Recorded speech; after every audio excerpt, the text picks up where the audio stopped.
It's Hot Mike Friday. What up, everybody? What up? What up? Big shout out to all my people out there in the Shark Tank. Big shout out to all my people out there on the back street. Y'all don't forget to hit them like buttons and don't forget to hit that subscribe button if you haven't already done so. Let me give a big shout out to my main man. First one in the house. The one and only.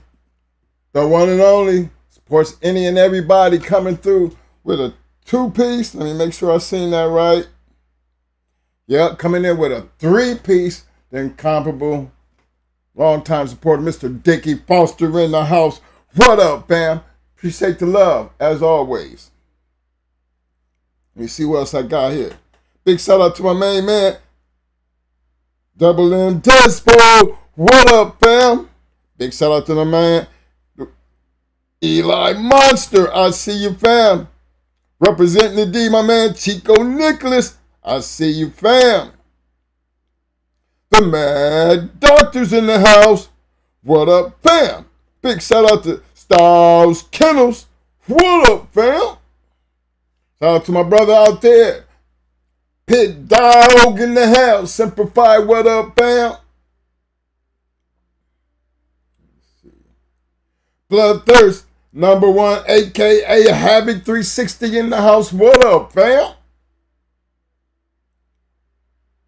Let's see here. Main Entertainment representing the 727. What up, fam?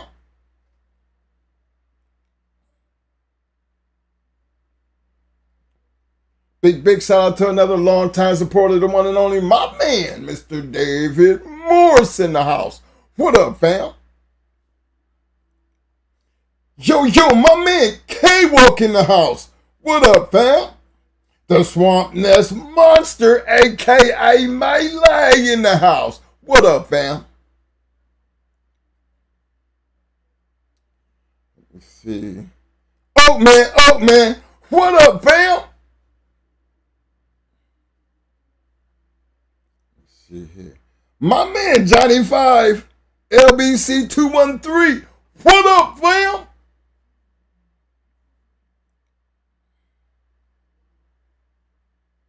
KBK in the house. What up, fam? Yo, my man, Murk Dog. I see you, fam. And again, appreciate everybody for showing up tonight for this Hot Mic Friday. You know, we always pulling up pedigrees and we talk about the history. And, a lot of that is important, and maybe this show right here, for my experienced dog, man, a lot of them probably know what we fixing, journey, what's fitting to come out my mouth. But for some of the younger ones, it might be a little different. And I say that with this in mind because at one point, at some time in this game, we were like them. We might have started out with better dogs, but just because we started out with better dogs at that point in time, y'all have to understand, we didn't know nothing about the damn dogs. So understanding that here we might have been sitting on a pot of gold and didn't have no idea what it was or what to do with it. So as we talk about the importance of learning, or the importance of knowing your animal, I want to bring that back because it's something that sometimes I think people miss. Even through our experience, how Mo gets into his pedigrees and he runs down through there. But me, I felt like, okay, we covered, but we need to get back to where if I was new to this, we just didn't come out and we was boom right there. Hopefully when Mo sit down here, he'll be able to, take you on that ride from what the dog actually looked like and what we was playing with when we started and how much it changed as we got older and better. And I'm going to tell y'all this, tell you up front. If you don't know the history and you think it's all about just going to get a dog, it just don't work like that, especially with this type of breed. Because it's important to know what you're getting into. It's important because all dogs are not the same. All bloodlines ain't the same. Some got good traits, some got bad traits. Some got skin diseases, some don't. There's so much that goes with just before you even get your hands on a dog, you're supposed to kind of have a general idea of what you want and really understand what that means on what you want. If you want a red boy dog, what do you want a red boy dog for? You know, what is it about the red boy dog? Because somebody else was talking about it, or something about the dog and the breedings that, or in the bloodline that you like. And then you should be able to talk about what you like. And then once you got it and you've dealt with it over a time period, you'll be able to take care of the myths. Shouldn't nobody have to tell you about the red boy dogs, especially being that you've owned them, you've raised them, you've had a couple of them, you've bred them, and there's something that just about them that you can talk about that you know, and you have experienced these things for yourself. And for us, that understanding the dog, the importance of knowing the dog, actually started, as puppies. When we first got our hands on dogs, we were dealing with puppies. We weren't dealing with grown dogs. So it was a little bit different, compared to when we actually started dealing with the grown dogs. Because as newbies, all we know to do is just raise them. And then just the process of raising them, from puppies up, you could tell their personalities. Blood and BA were litter-mate brothers, but they were totally different as litter-mate brothers. Blood and BA was totally different than Bruiser. Bruiser was totally different than Solo. Now that's 4 dogs that I can tell you we kind of originally started out with, and we hadn't even put our hands on Judo yet. So understanding, and you look at, first of all, look at how these dogs were bred. See, we can relate back to, with Bruiser and Blood and all them, we can always go back to the people who had them before us.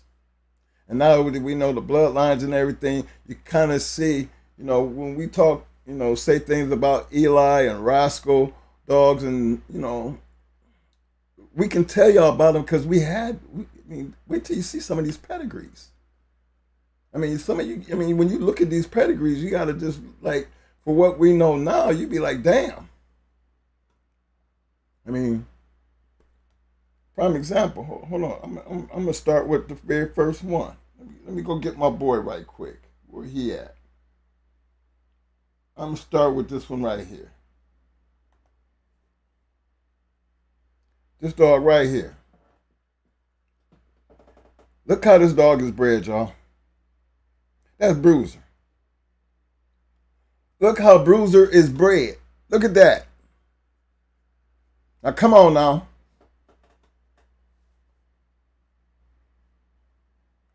What is this dog? Knowing what we know now, we can look at this damn pedigree and be like, damn. But in the same process of raising that dog as one of the very first ones we ever had, not knowing, look at all the things that we were dumb to because we wouldn't have known none of this. But one damn thing for sure, we could tell you about Bruiser. As a puppy, what it took to raise him up, what was it about him that make us even want to go into a champion first time out? Had to be something about him that we seen as we was raising that we know, hey, it wasn't about the pedigree. You could believe that because we didn't know shit about the pedigree. We can tell you about the dog. And the dog itself, he was every bit of what we thought it would be, is one of the reasons why we did it. Maybe they thought they was just going to slide in there and get an easy one. Because for some odd reason, that 3-time winner, I never seen the loss. Did they report the loss? Back then we wouldn't have known no better.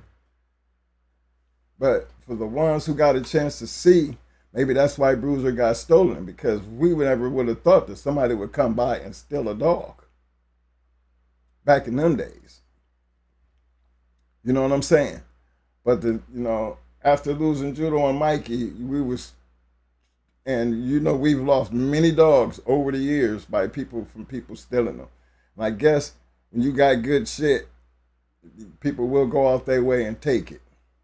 But Bruiser was one of them that, it was supposed to be this big old show, big old thing, and I guess they was looking to see Bruiser get smashed, but it turned out to be something totally different.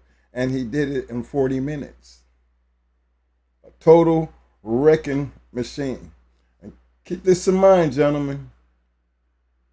We were nowhere near the conditioners that we became as time went on. This is the things that you do, when you're young. You don't know no better. You just glad you got one. He act good, you know what I mean? Fellas, everybody, some of the fellas before we even took on going into the Robinsons, he pretty much took care of everything in his growing up process, with everybody that thought they had some bulldogs. He was a smasher. So you want to step up your game. I mean, just to talk, I guess they got somebody who can take out Bruiser, and they went, and that's where we wound up being, not knowing who he was. Knew he was a winner, said he was a champion, but for us, back when you naive to that kind of stuff, it didn't really matter. We was just basically trying to believe in the dog. We raised that dog. Didn't know nothing about the conditioning, but we knew that take him out on the bike. Kinston what butt so big. We could ride him on the bike, throw him in the Noose River and let him swim. I mean, it was funny because we would be in the Noose River in the canoe and had a dog swimming beside had him on the leash and he's swimming in the damn river. I mean, we used to do shit like that. But then you stop, and I want you to understand, look at the way the dog is bred. Okay? So, when you talk about Wood Snooty, Miss Poohall Red, and you go back and look at all that Hooten's Butcher Boy, Miss Spike Pistol, that's a damn good Tudor Spike. That's a damn good bred dog right there. And I'm going to tell y'all something. He was every bit of what that pedigree said he was supposed to be. But keep this in mind. We didn't know nothing about the pedigree. Nothing. We could tell you about this little bitty puppy who was about 8 weeks old, who was raised up to a point that he could go out for his first time out and go into a champion. What was it about that dog that made us do that? Well, we had to know the dog. And that's basically what it was. We raised him up. He already had that wild streak on him. And in Carolina, they had a whole lot of hogs and boars around that joint. So his prey drive was just totally off the chain. I mean, any and everything. Squirrel, might even see a mice, and Bruiser is just totally nutted up. And he was a pretty easy keep. I mean, as far as he was a lovable. If you seen him, you swear him down, he wasn't gonna do nothing. He was just so big and lovable. It's a little Posse's Buster. Kind of almost a lookalike to me. But he didn't have really none of that Wood Snooty that we seen Wood Snooty. He had the little blue, the one eye, and he wasn't that color. So it wasn't like he was a throw off. But then if you go back and think about now that we know the breeding setup on it, Bruiser, he fit that criteria of a snooty dog. He was rough. I mean, very, very rough. Total different dog. When, that for us, it was our first time seeing Bruiser go 40 minutes. Everybody else, it was kind of like getting him off, all right, that's enough, that's enough. So it was kind of strange for us that when we did match Bruiser, they wasn't saying enough is enough. I mean, let me be honest with you. It was so bad that when Bruiser scratched into the dog, he knocked the handler and the dog and the pit wall down. But now he got the wall down, and now he's whooping his ass all the way out the garage. We had to drag him back inside, and the dog stood there. Dog didn't want no more. That was it. But it was funny because it was like, for us, not really knowing the rules, and understanding, with the dog just standing there, it was kind of like, well, Mo was like, can we get a scratch? And they told him, go ahead, get your scratch, your courtesy scratch. And like a rocket, boom, boom.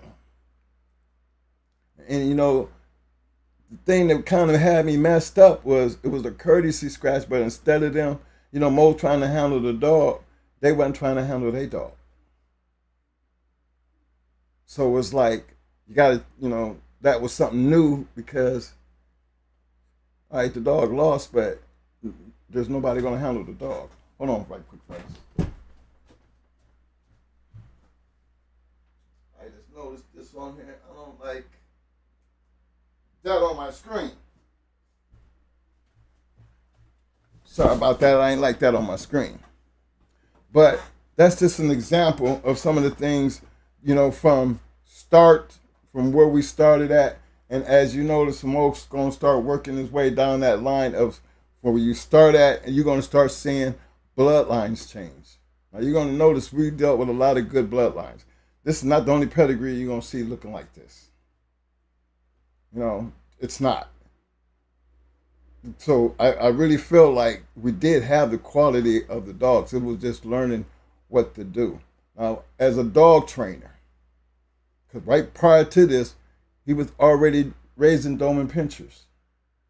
Not every Doberman pinscher in the litter worked, fellas. We kind of had to know.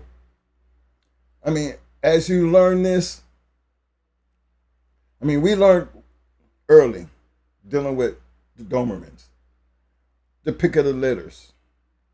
When you got a whole litter there, how do you know which one? What is it about that in that litter that's making you pick that one right there? Why are you going after that one? What is it about that one you like? See, those things is what we were doing early in our career, dealing with Doberman pinchers. When you're giving something, you got to take what you got and make it work. So to me, that's where learning the dog came in. What made Bruiser? How do you hype up Bruiser? How do you get Bruiser when he down, sloppy, tired to get up? What do you do? What we got to do to get Bruiser to get back on his feet? Back then we didn't know too much about the working out process. So when you got Benny taking him out, then you got me taking him out, then you got Mo taking him out. Hell, I wouldn't even know if we was overworking the dog. The thing was, it was easier when we was beating up on people. But then it was a little different when, the talk of the town was Bruiser's going into Champion Thor. I don't know who Champion Thor is. Everybody talking up the game like it was all that. But, we had the confidence in Bruiser, and Bruiser, he didn't let us down. But it's just one of them things where I would still call that luck. He was just a damn good bulldog. Never seen, when he got stolen, never seen him nowhere. And, we were popular in North Carolina at the time. So it was kind of like, Bruiser was a very highly sought after dog. So whoever got him and whatever they did with him, they got a good one. But understanding, as young men,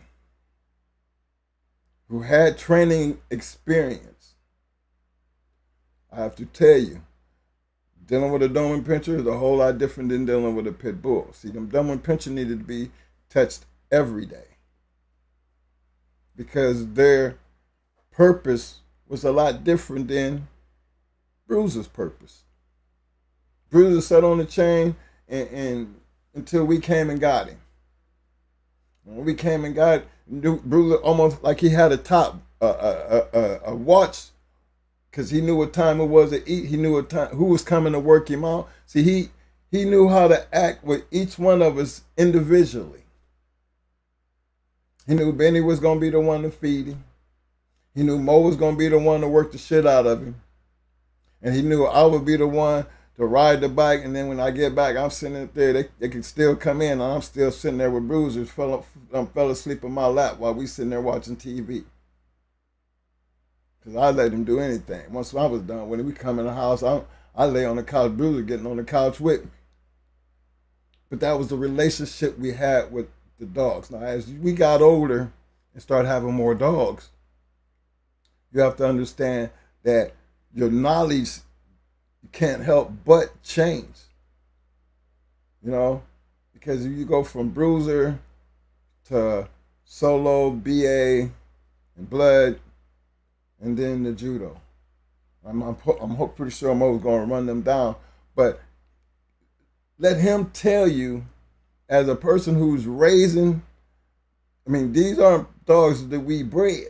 These aren't dogs that we know their pedigrees. These are dogs that are basically given to us, and we have to work with what we have. But that's what I loved about Sheriff Powell. He really didn't tell us much about, because he really wasn't a box man. He was a believer in the blood, the breedings. You know, he was one of them reasons why he felt like, no, y'all going, he set it up. Y'all, we going into the Robinsons. You know, like champion. Yeah, he's a damn good dog, you know. But Powell just felt like Bruiser was the one that could do it. So, you know, when you're young and somebody hyping you up and let's go. I mean, and we thought we was putting in all the right kind of work and everything. I think he was on some of the best dog food. By the time he was Eukanuba. And then as you learn about Eukanuba, you'd be wondering why, you know, the shit was always running and shit. You always, you know, Mo always was able to just see something wrong and be like, damn that. He gonna fix it his way. And he had that ability to have Bruiser right. Even though him and Ben used to go back and forth, that Ben trusted him. He trusted him because he knew how Mo was about them Doberman Pinschers. So yeah, he fell back, you know, and let Mo do what he was gonna do. But that's just one of them things where, as we talk about these dogs, and you know, even from our standpoint, look how much we had to learn along the way before we actually can honestly tell you that you'll see the bloodlines changed. A lot of things have changed, but now we are far better than what we were in the beginning. The quality of the dogs, now, trust this. For us, the quality of the dogs never really changed. Actually, for me, it got better because now Mo knew what and how to read a pedigree. You're going to see it. So that's why I be like, no, we ain't always been on no Mayday. We done had some Eli dogs. We done had some Rascal dogs. I'm not talking about that shit. I'm talking about shit just right there up front, straight off the goddamn block. Straight off. And when you working with that type of shit and you're measuring what you're expecting out of your American Pit Bull Terrier, that's a whole lot different than, you know, just going out, not being able to pick what you want out the litter, not being the one who actually bred what you got, where you know what you fixing to do. I'm talking about these dogs are just dogs that, are good bred dogs, and they are whatever we chose and can make out of them. But that also taught us about certain bloodlines and certain things that you wanted and certain things you liked and certain things you didn't like. Because we were around so much of it that you couldn't help but learn. That's why I'll always give my shout outs to all our mentors. Everybody who played that major role from all the way back down to Cheryl Powell. Got to give James Edwards and them some love simply because they could have just gave us some bullshit, but they didn't. Even big shout out to old man Mr. Triplet. Him and that Stevenson's Big Ben, not knowing, he was just Stevenson's Big Ben. That's the name of the dog. But you kind of respect the dog now based on the history of the dog. To see that big head come up out of that little hole. When they said Big Ben, I don't know if I remember the movie. It was a TV show called Big Ben, and there was this big ass bear. Ben was a bear. Well, for a pit bull, Big Ben for a pit bull was like that big ass bear. For a pit bull, that dog was a big dog. But you don't respect it when you're just looking at it with a dog, but then you have more respect as you learn about who the dog actually was. I think Mo used to crack about the Snooty dog, because James talked so highly of him and had the gravestone and all that shit. No, Atlas. That was Atlas. Atlas Brewer. You got to correct me on that because I get him and James mixed up, but they was always around. But it was Atlas, talking all, highly on it. But Mo kind of was like, the dog had 2 losses. Like, what? Mo never could. We couldn't really get beyond the 2 losses. Why was he so up on this dog that had 2 losses? But then, over time, you gotta respect the dog simply because Atlas said he never quit. Well, if he never quit, he got 2 losses. It took us a while to figure out what that was, what that actually meant, what that actually looked like. Because we had a dog named Amber. And I'm going to just tell you from my point of view. Amber was a badass dog. Amber run into a buzzsaw. How we got Amber, my kennel partner, bought her out of the box. She was getting totally just destroyed, but you could not tell that red boy dog that she was losing.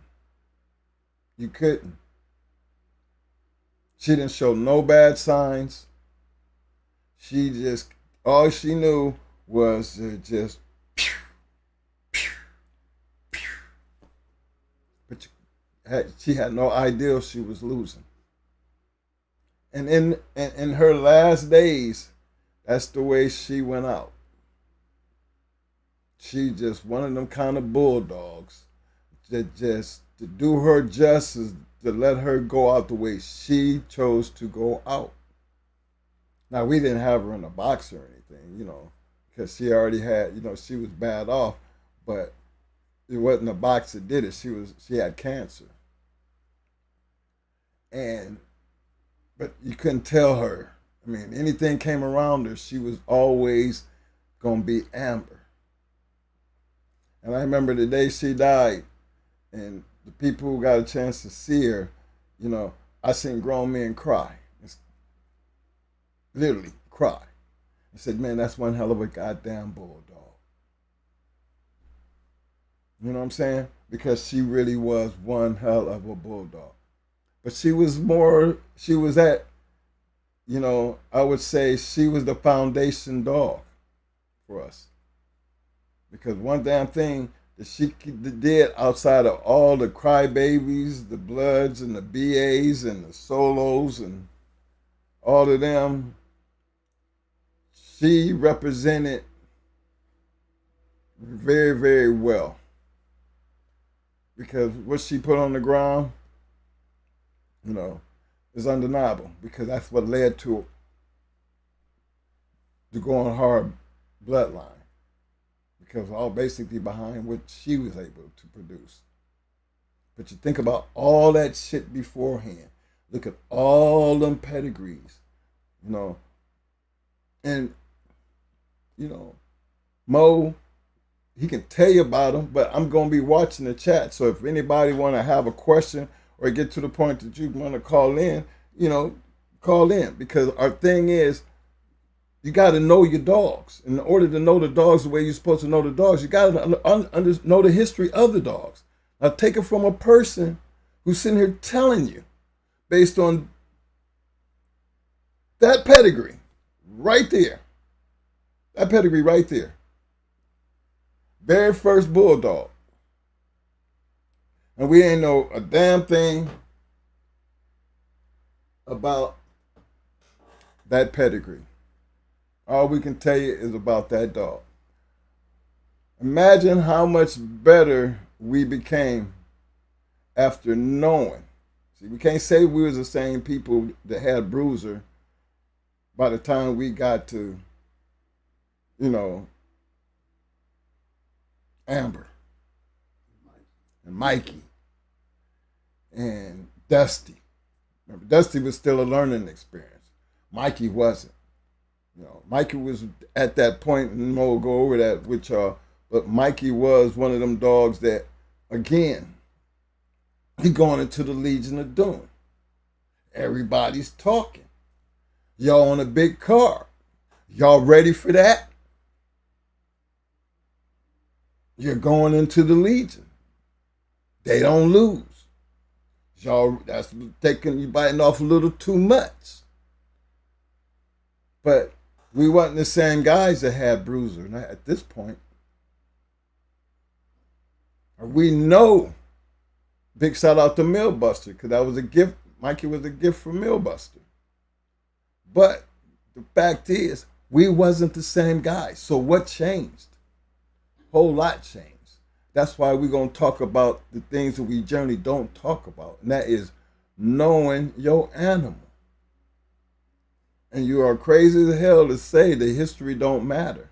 Because we done have Rascal, Eli, every kind of Eli dog you can take. And I can tell you this right now, to this day, we ain't never lost to a black dog. Never. I haven't went into plenty.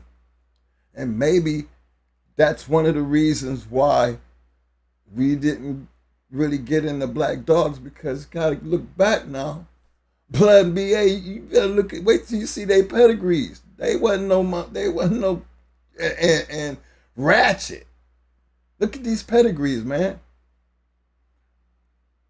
And if you see, we can talk about the now because we know history has already shown you what these dogs were, what they come off of.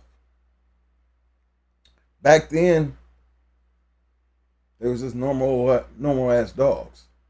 So y'all get ready to sit back. Again, big shout out to Dickie Fuss for coming in with a 3-piece. And let's just talk some damn bulldogs tonight. It's on you, Mo. I'm already in your page right here, man. So you can go ahead and run down the line with me.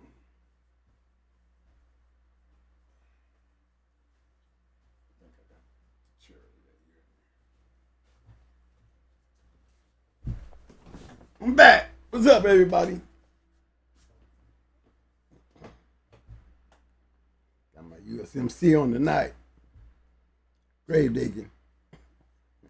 Thank y'all for coming out. Hope everybody ready for this weekend. It's Friday. Okay, I gotta get my glasses on. Hey, sales shop. Hey. Okay, leaving off where Mike left off at. Hold up before we get started. Big Bruh 7A Sports is in the house. 7A, what's up, General? Big Brother came in with 100-piece. No, he didn't. Not a 5-piece, not a 20-pack, 100. Big Bruh. Big Bruh, what's up, man?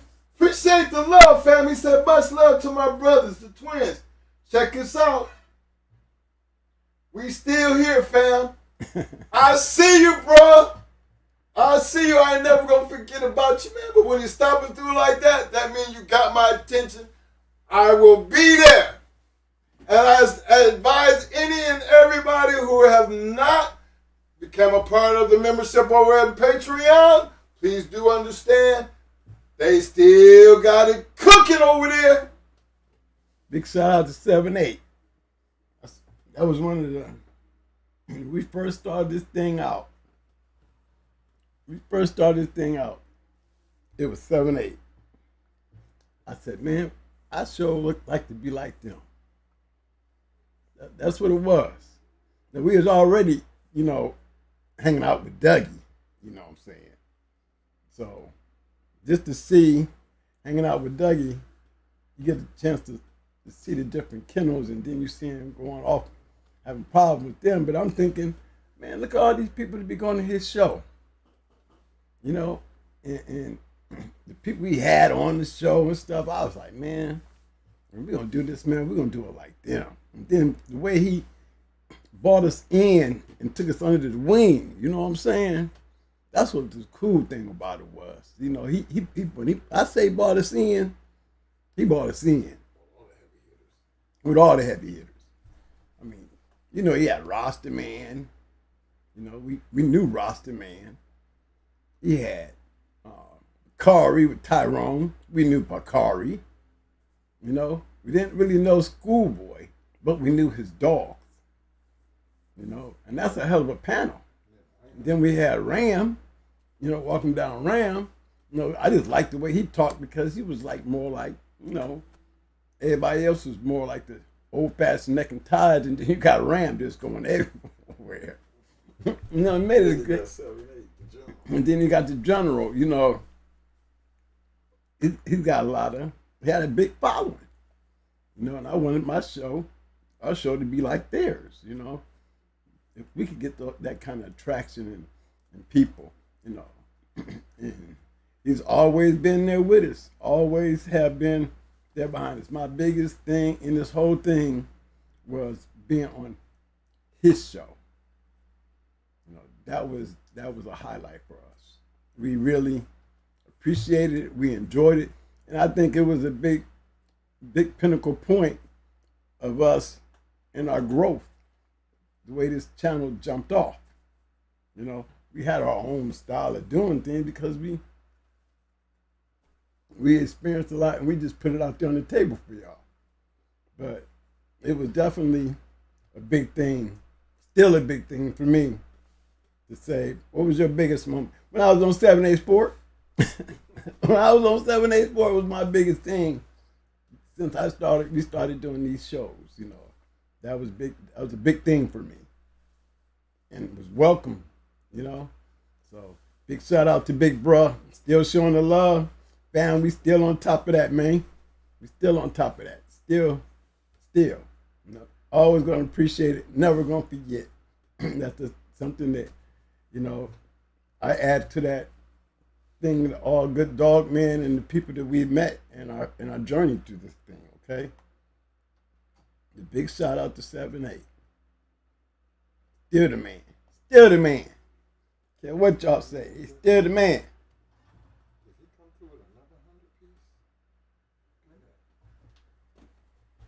Damn.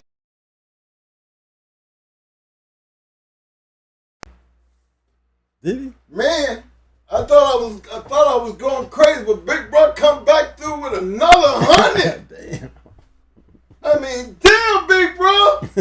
We ain't there yet. You ain't heard no bad news or nothing, have you? Wow. We okay? He said one more time, since your twins, dog, man, stuff and support. Always, bro. I mean, always. You the top of that totem pole. And if anybody gonna tell you how to do it, they better be running to you. For those who ain't on that bandwagon, I'm just telling you. Look what he did for us, and he ain't never been shy about doing it for others. So big shout out to the general. Big shout out. Appreciate the love, bruh. I wish I had some noise to make. Yeah, that's the big move. Much love, bro. Wow. I'm kind of like. Is it frozen? Yep. It's frozen, Mike. They can still hear me? Yeah, you can still hear me. Hold on, fellas. I got to get this right quick. Look like the sound. Yeah. We got sound. Let me take care of this picture right quick. Okay, we back. There we go. Again, guys, big shout out to 7-8, the general, stopping through, showing major love. Major love.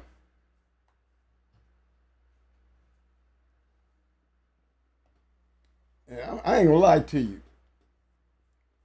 Man, you get on the panel with 7-8, and the way they had their thing set up with the Akron background, you know what I'm saying, Marty? Remember that, man? Yeah. And I'm on the panel with Rusty, man. Walk them down. Schoolboy and Bakari. With the twins. That was a catapult right there. A whole bunch of people was there too. You know, and I think that was a major piece in our growth, because a lot of people who didn't even know we existed and was out there, you know, started coming to our show. You know, we had a few of those people that, you know, was in touch with 7-8, even when they was going to Dougie's show. A lot of us was going to 7-8 Sports now. You know, 7-8 Sports, Dog Talk was the shit. So, man, for him to stop in and do that, man, you know, he always had the love. Wasn't for Little Rock. Remember Little Rock came through? Yeah, he had it. That's how we met Little Rock. Coming through, didn't even know who he was. Man, dropped a hammer down. Bam! You know, looking out. And from there, you know, just the camaraderie that picked up from him. You know, he sent me, you know, I didn't have Brats and Them's championship in the journal and all that. He sent me the whole year journals for that year. Even one more, he put 2,000 in there on top of the 99. And that's how I was able to get, you know, Brat's Sporting Dog championship certificate. So there's a lot of stuff that got generated out of that. Then he was able to get Rusty, man, and Bakari and them to come down to our show. They even gave us even more of a boost. You know what I'm saying? And then their relationship on how we knew each other. You know, so it wasn't like they didn't know who we were. And that was just a good thing, man. It was definitely a good thing. So big shout out to Big Bro. Still showing the love. You know, he got a big following out there. And just for him to stop through here, that's big still for me. An honor to have you here. You know, he's just checking in on his people. That's all he's doing. You know how the general does things. You know, they come down there and see his truth. Because I would still say I'm a part of the truth. Definitely part of the truth, because everybody over there still show me and my brother love. Y'all need to be getting over there showing them some love. Always. They still dog talking. They still dog talking. That's for sure. Okay. What did you leave off at? Bruiser, Mike? Yeah.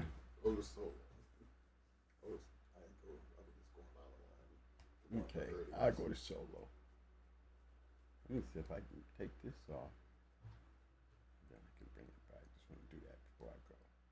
Okay, yeah, I can do that. Okay. Hey, here's another one, y'all.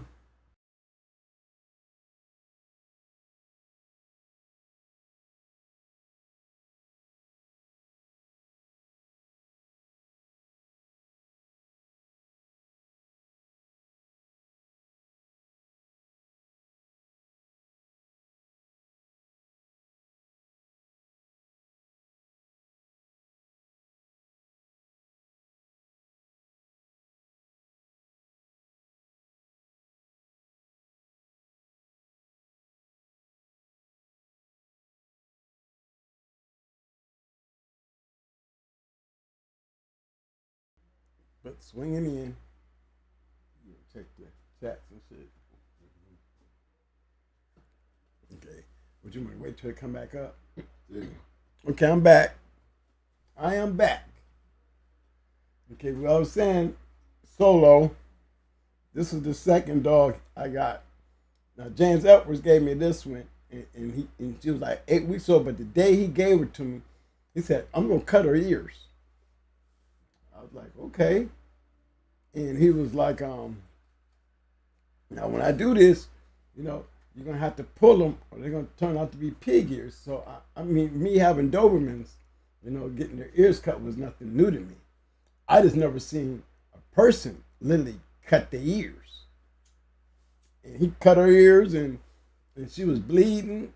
And he was like, no, don't worry about it. Just put her in that little cage right there. She bleeding like a mug. I'm like, this dog gonna bleed to death? And she bled. And he was like, now, tomorrow, when you get up, you're gonna start pulling on her ears. You wanna keep pulling on them.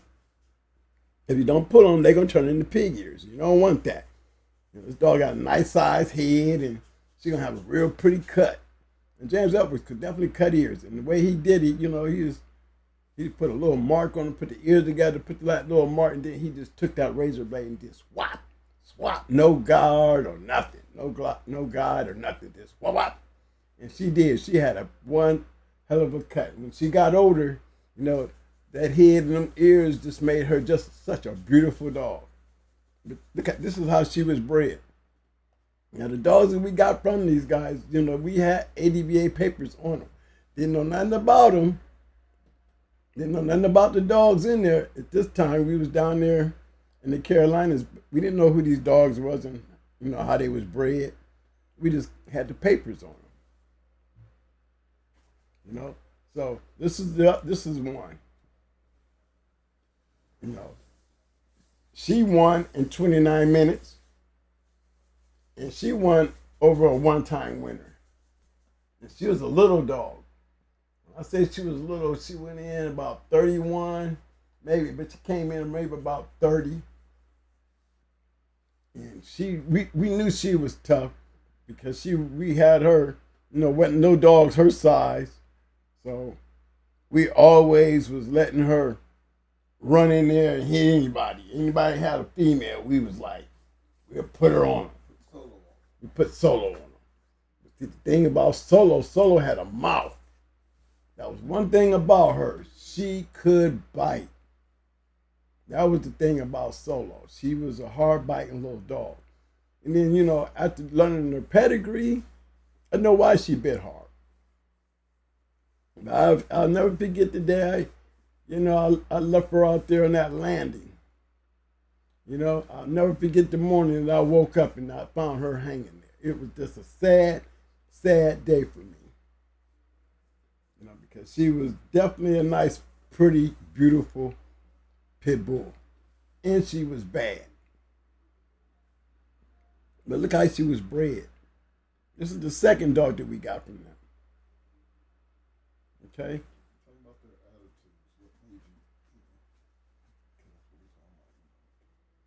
Her attitude, she was more, to be honest, she was a laid back dog until she got, everybody else got cranked up. Now, everybody else got cranked up. She was definitely a cranked up dog, but she was almost like a house dog. That was the thing. She just I could never let her loose around my Dobermans. And I had her with me.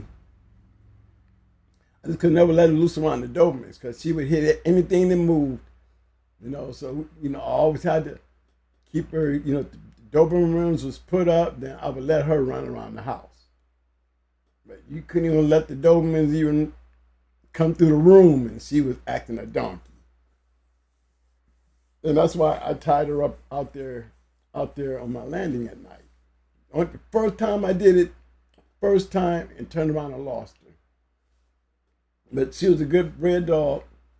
We never got the chance to breed her and Blood because that's what I wanted to do. I wanted to breed her to Blood. And I'm going to get ready to pull up Blood's pedigree. But yes, she was definitely a special dog. And to me, she reminded me of Bullies. Cause she had like a bully body. She was real wide across the chest, had them big ass shoulders and neck, all head, and just, you know, nice little back, you know, muscular back end. But she was Red Brindle, almost like Red Ace. She damn near looked just like Red Ace. She was just a little lighter red than Red Ace. Where's the blood at?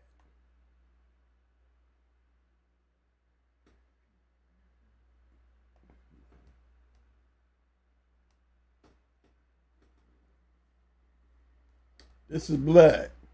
The story about Blood was, now, Blood came from Atlas, but he literally came from Atlas, but it was because James Powell gave us the dog. You know, it came from Atlas, but it actually was probably the dog that James had gave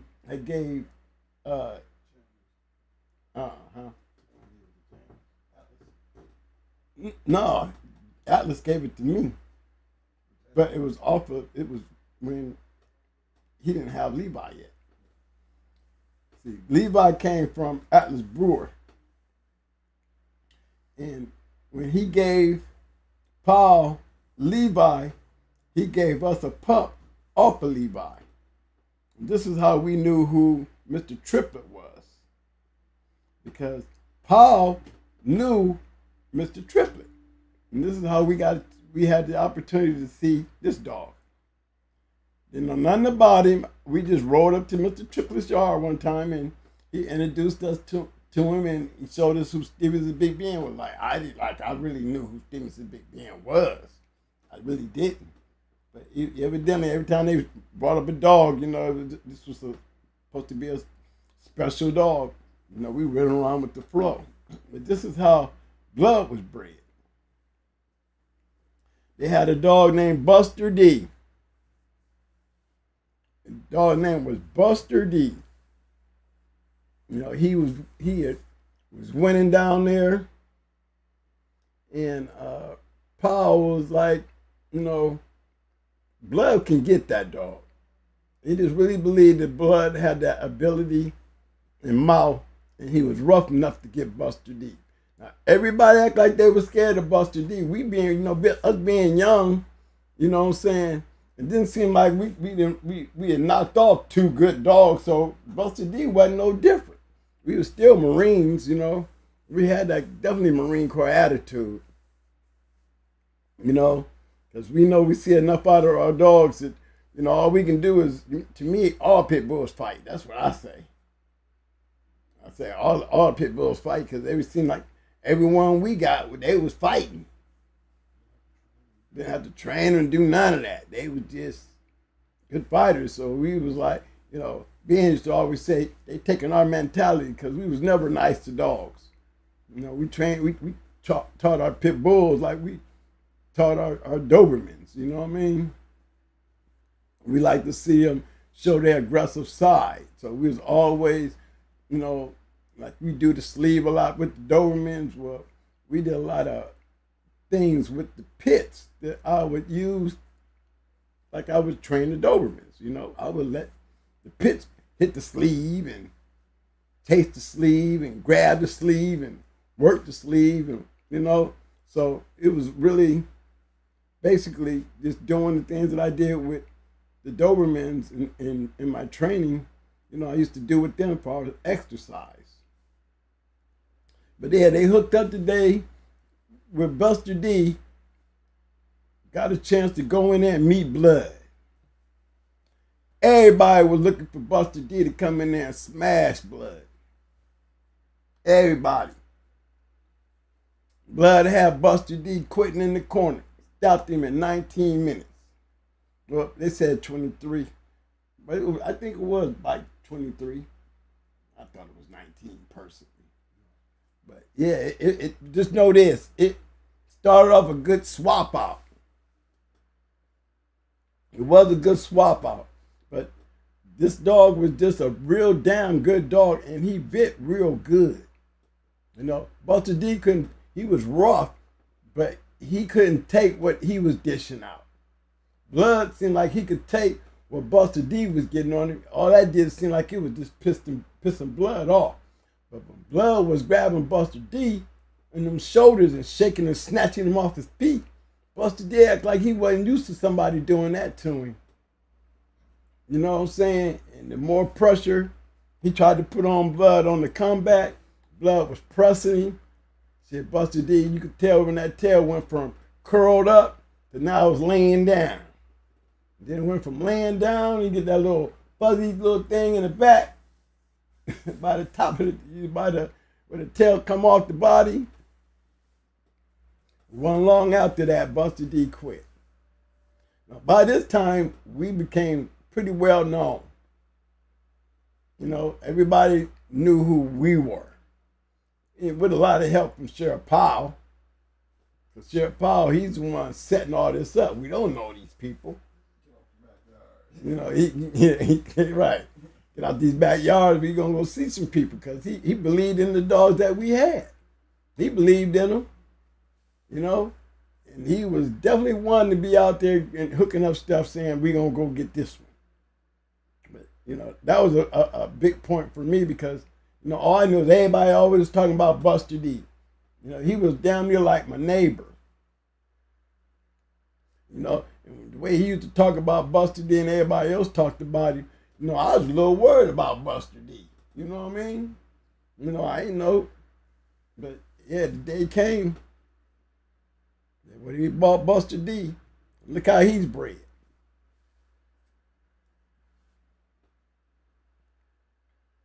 Nice bred dog for all I could.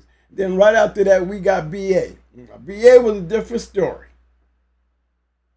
He was definitely a different story. B.A. scratching the puppies. As a puppy, he was scratching in the puppies.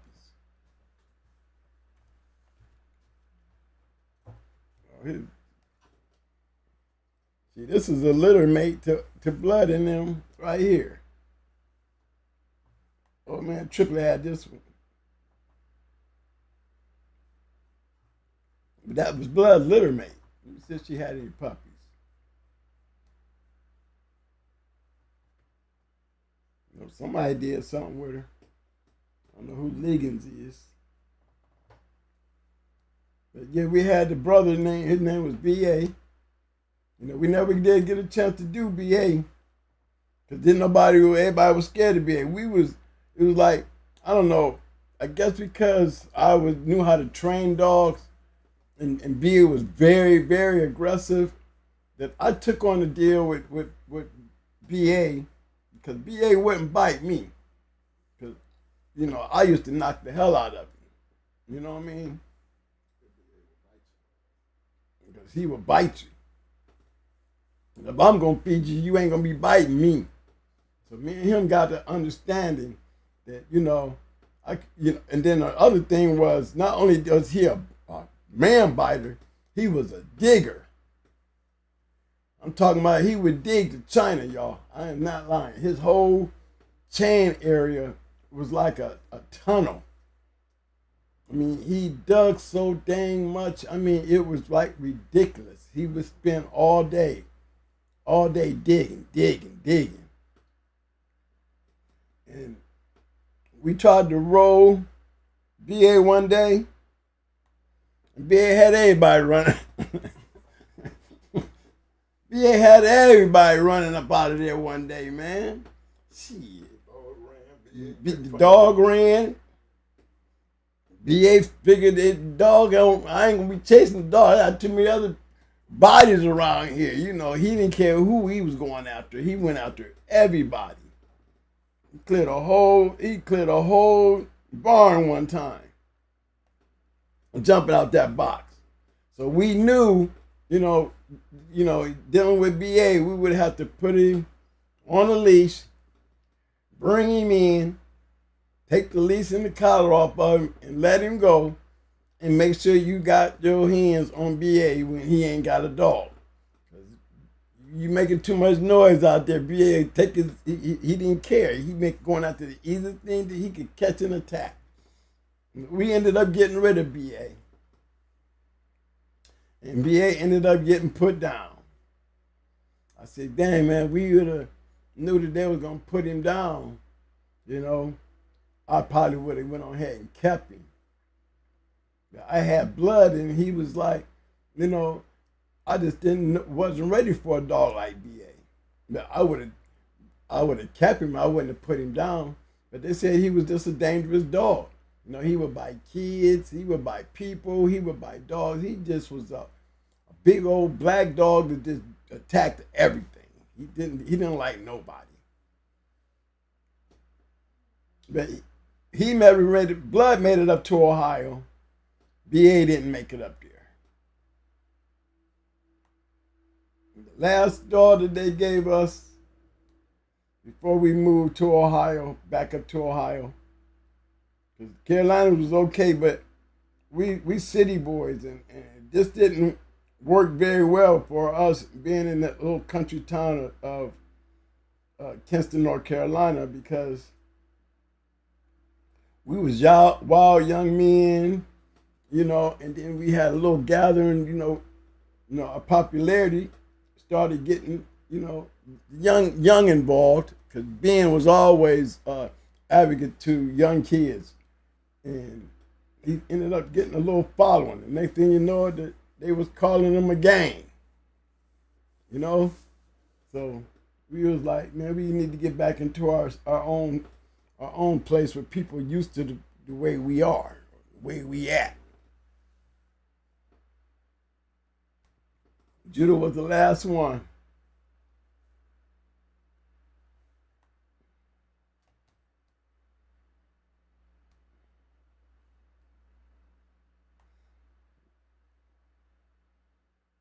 Now, Judo, BA, and Solo were dogs that moved to Ohio when we left Carolina. We had Blood, Solo, and Judo.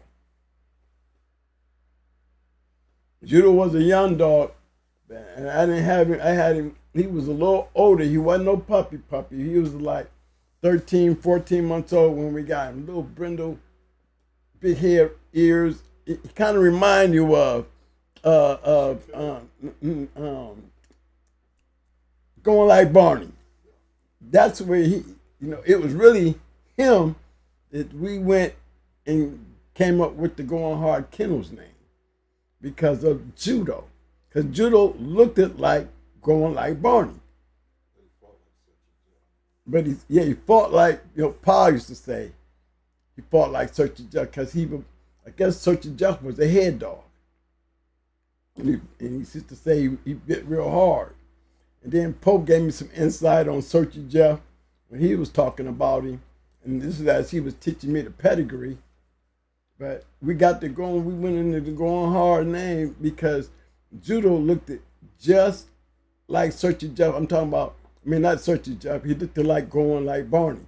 He had Barney's ears, he had Barney's head, and he was a head rider.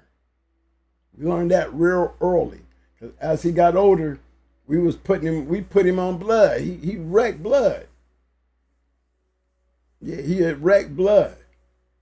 But now we up in Ohio and we running around with James Pope, and he's teaching me these pedigrees. But James Pope, he didn't, you know, he was one of them kind of guys that, you know, he wasn't a box man, but he'll roll anybody. He would take Shirley, anything he had. He quick to roll. He had Sisu and all them. You know, he was quick to, he was definitely a backyard as far as putting dogs down. I mean, he used to do crazy things like go up into his basement, up into his attic. You know, he had stairs to his attic, and he would just let a dog go and scratch all the way from the attic all the way downstairs into the basement. And, you know, he just thought that was cute. That was Pope. This is what he saw when we gave him those 3 pedigrees to Solo, Judo, and Blood. And the fact that I pointed out the dog he had, Blue, it was a black and white dog when he had one blue eye. I pointed that dog out and I told him, I said, I know that dog.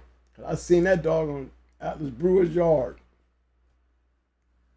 And I said, his name was Blue down there. And that's what Pope said his name was.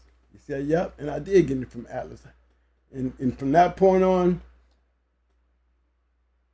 Pope took us under his wing. And I'm talking about, when I say every day, this dude would either come by my house or I would go to his house, and we didn't do nothing but talk about these dogs.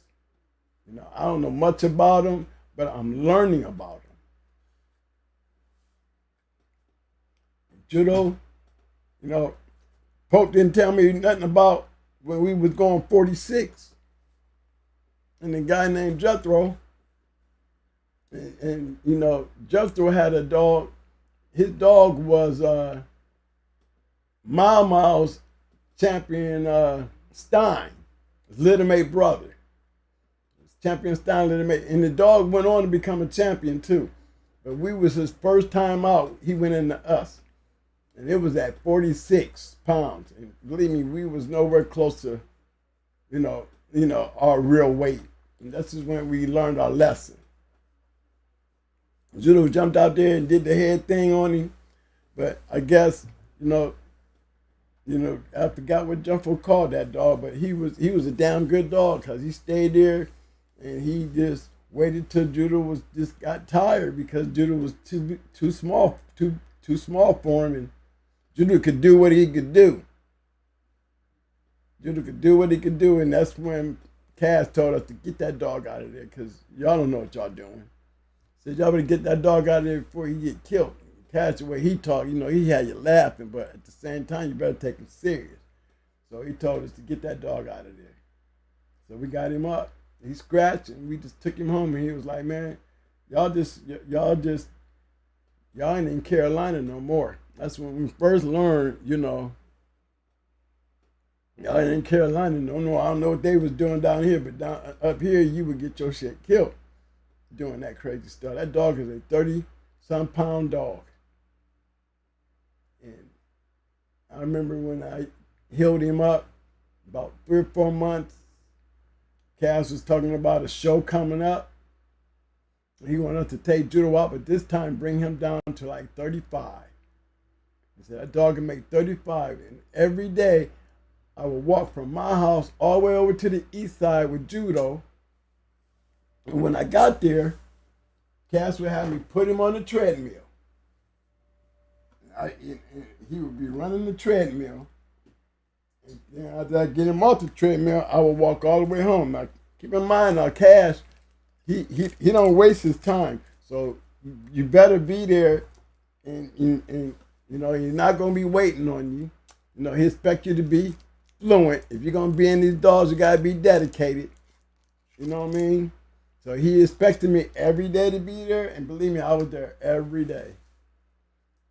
And he would show me his yard, and back then he was dealing with the Battendorf dogs. He had Battendorf dogs. I remember Trey Boy, Bruno, Prisoner. These are dogs' names that I remember that he had. And I think it was Trey Boy that lost to Grand Champion True Colors, Outrage. Yep. Actually, he was the longest match that Outrage had. Yeah, Cash went into a 4-time winner going for his Grand Championship. But this dog here, Judo, was definitely turned out to be a good one. You know, when he beat the So-So Boys, Jughead. Jughead was a 2-time winner going for his championship, and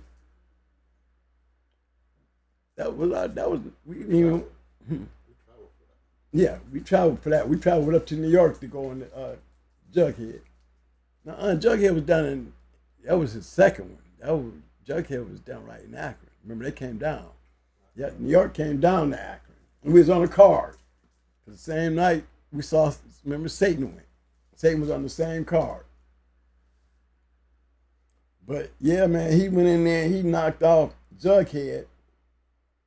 And then we traveled up north up to Buffalo, and Judo won his second one in less than 30, which is grace of skill. You know, if going like Barney was a head dog like Judo, because the story we heard about Barney was he was a head dog, and Judo was a head dog, and that he was.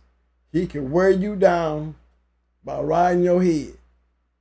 I don't care. You could roll over, flip over, push, sit still, whatever you did, you could not get him off your head. And the thing about it, Judo was, we were putting him on dogs like Damien. These was nice old Eli dogs. They was putting some dogs a little bigger than Judo on Judo, and Judo was, when I say he'd take your head off, he wasn't just grabbing it. He wasn't no ear sucker, y'all. He was definitely not an ear sucker. He had a big head, you know, and a lot of mouth. And he would get on that head, and he would do the matrix on you. He could back him up into a wall. He'll walk up the wall. You back him into a wall, his hind legs would go up on the wall and do a turn in the corner and come back out. You just couldn't push him around. He was real graceful, slick, kept his legs tucked back. I mean, he was almost like a skater. He could down there put his front legs down there in the back of his back. They were so far back behind him. Where dog just couldn't, he wasn't nothing exposed. You know, you would have to literally try to get him up in his stifles, and that was next to impossible because he never got hit the stifle. You would see dogs put their head down there and go to pushing up under him and trying to make him turn where they could grab his stifle. The dog ain't never, even Jughead, rough as Jughead was, he couldn't get Judo off his head. And he was a nice, built, strong, like dog, red and white. Strong looking dog from the So-So Boys. I think he was off a Bronco or something like that. But when them feet come off, when he do put them four down, it was over anyway, because he was on a downer by then. You know, they would just give up, lay on the floor, and then he'd drop off that head and then go up into the throat. That's what made him a good dog. We didn't win. We was on that card that night, and Satan won Best in Show. That's because Satan was a fan favorite. You know, everybody knew Satan. And we had just got Timex at the time. Remember, we had Timex, Judo, Mikey. You know, we had some badass dogs. You know, we had Satan's Lime brother. We had Judo. We had Mikey. We had just retired Blood, because Blood got his head taken off by Judo. You know, Ben always talked junk about Blood in Judo. One night we did it. Yeah, one night we did it. It was us against him. And Judo messed his head up. You know, real bad. So we never did Blood after that. But look how he's bred. You know, Pope loved this dog. You know, Pope definitely loved this dog. I think Pope was a snooty man. You know, and it was one of those, even when we had Bruiser's papers, even after Bruiser got stolen, you know, I gave him the papers that we had. And, you know, when James and them gave me my papers, they gave me the little square paper, and then they gave me the 8th generation paper. You know, every one of the dogs I ever got from him or Atlas, they had the little square one with just the mother and the father and the dog on there. Then he gave me this little fold out thing that I ended up laminating. You know, I was laminating them after Pope was telling me how good these dogs was bred. And, you know, and he would always emphasize on that. You know, them boys had some badass bred dogs.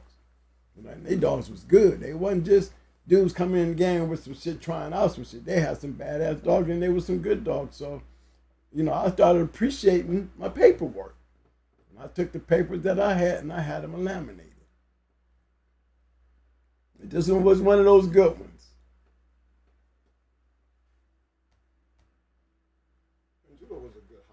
And he was a good house dog. He was real friendly. He wasn't dog aggressive either. You know, he just knew when you put him inside them walls, he was a different dog. Literally, totally different dog. You know, we're getting a little smarter and better after Cash. By the time Judo came to his second one, I think we was ready to test the waters against Cash. Yeah, you know, that's when we put Dusty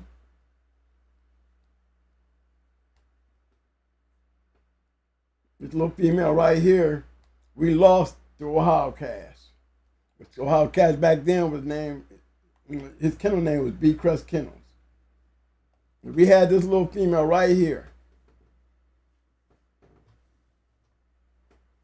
And again, Pope gave us her. This is a dog that we got from Pope. You know, she was a nice dog too. But before I put her down, again, I did some things with her, like when we had bred her. I'm gonna show you how we bred her, but you know, what I did with her, I did the same thing with Red Ace. You know, while these dogs was down coming out their puppies, and she was the first dog I did it to.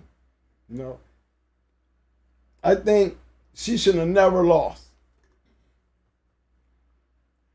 Because there was just so many things. You know, Cash taught us the conditioning. Cash taught us.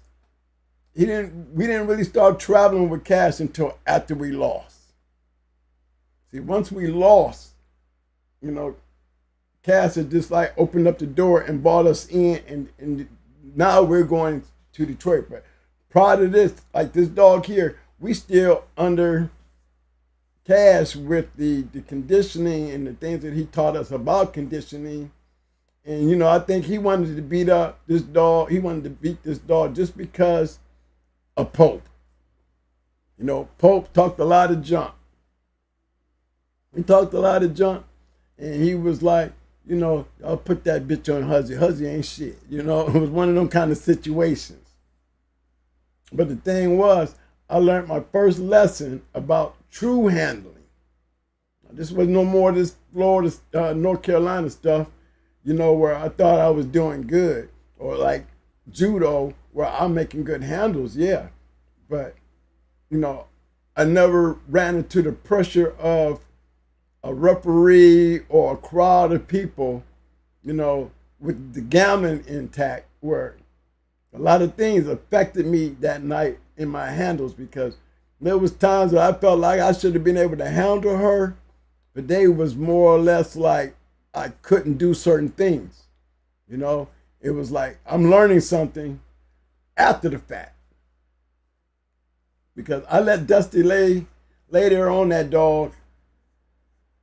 You know, and I mean, literally later on that dog, where we had definitely had that dog submitted down. And it was like dog's leg was in Dusty's mouth, but it wasn't like she was really in hold. It's like I could have snatched her up right off the leg. And I felt like that she wasn't in hold, that I could just snatch her. If I handle her, I guarantee you I can snatch her up and she'll be loose. But they kept telling me, you know, again, this is another lesson I had to learn about the referee. You know, don't never let the person, you know, who's rough, you know, that you're going into, have a good friend who turns out to be the referee. You know, I'm pretty sure that he was probably betting against Dusty too. Because, you know, Pope was not very liked. He was, everybody loved Pope, but, you know, Pope had a big mouth. He talked a lot of shit. For those people who got a chance to see Pope on Porn Game, you know, Pope blew up. You know, he actually blew up Pro and Game show. He was so well liked because he's a character. But yeah, this dog here was the littermate sister to his dog that he loved so much. You know, what was his name, Mike? Joe Red. This dog was Joe Red, littermate sister. Did you see how she's bred? Yep, this is one of James Post's breedings. And he hooked me up. And I had a chance. I had 4 of these puppies. I have 4 of these puppies right here. Pope hooked me up to breed to this dog right here, this Rascal 3 dog. Now, at the time, TKO Kennels had this dog. I guess, you know, TKO is the guy who had Rascal. He was the last owner of the Rascal. And that's where I got my picture of Rascal. I see the picture of Rascal and the picture that's out there on the internet of Rascal. Well, you'll see it. I have the same picture, but it's a different picture. Put like the same picture. These pictures came off the same reel. And he gave me a signed picture of Rascal. I really didn't know too much about Rascal, but I knew Rascal based on Pope. You know, he always, remember, Pope was this guy down here. So you already know Pope gonna be on the Rascal dogs. You know, he rascaled out. So he hooked me up, and I went all the way up to New York, where TKO was, and I bred to this dog here. I think back in the day, it was Goodyear's Rascal 3. Old man name was Goodyear. So, and that's where I seen him at in the journal. It was like Goodyear's Rascal 3. But I bred him and Dusty. I took one and gave Pope one, and I sold one. And I kept Crybaby because she was the first like yellow dog, like, you know, with the you know, yellow coat with the black mask. Yeah, she was nice built, pretty, and Dusty was a red and white type dog. She was red and white. But yeah, she was definitely a nice dog. We took her down. Yeah, we took her down to Carolina.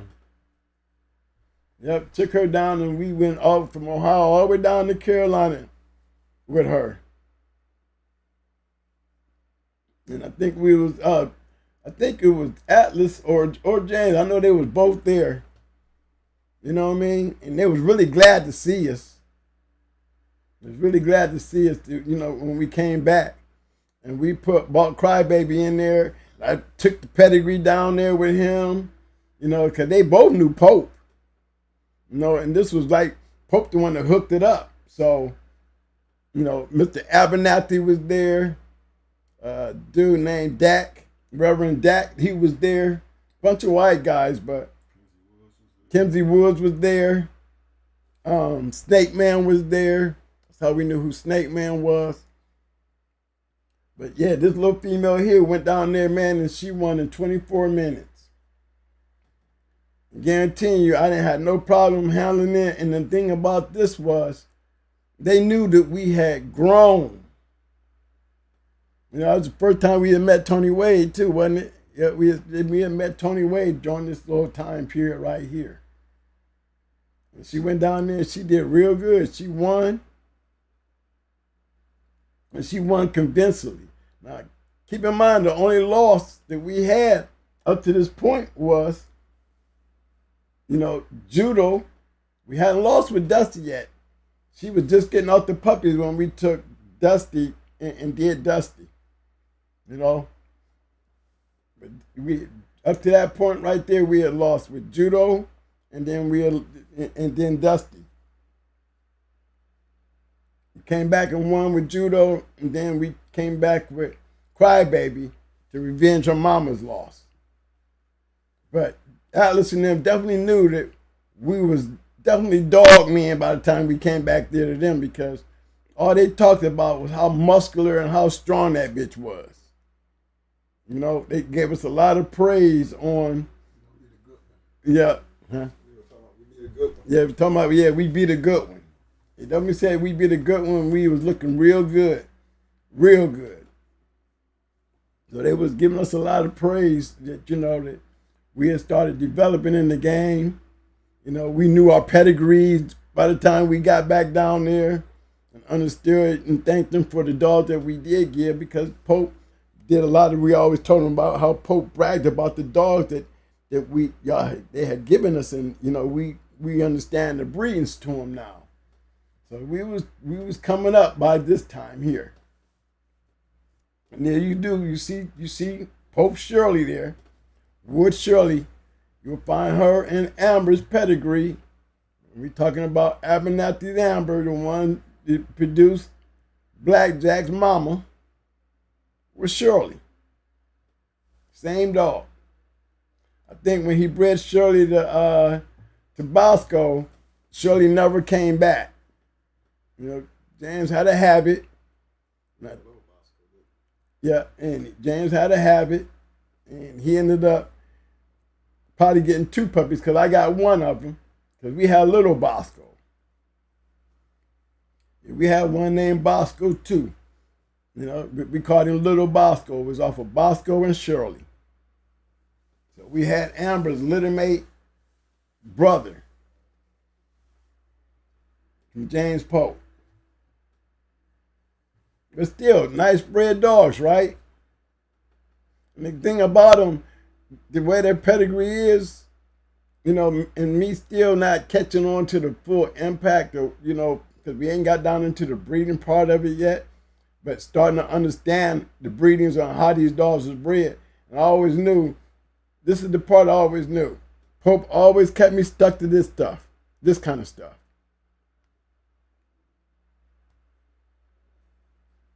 He would take me back here. See what you can't see up there? He put you on back here. See all this going on back here? This is where Pope would take me, because I would not, you can't see it here. See, this is all you see here. No, Pope, he'll go in here in a place that you know, and go here like you don't know what this is, then you go there. And that's why I went there, and just to show you guys what I'm talking about. He showed me the line breeding and how they was doing it.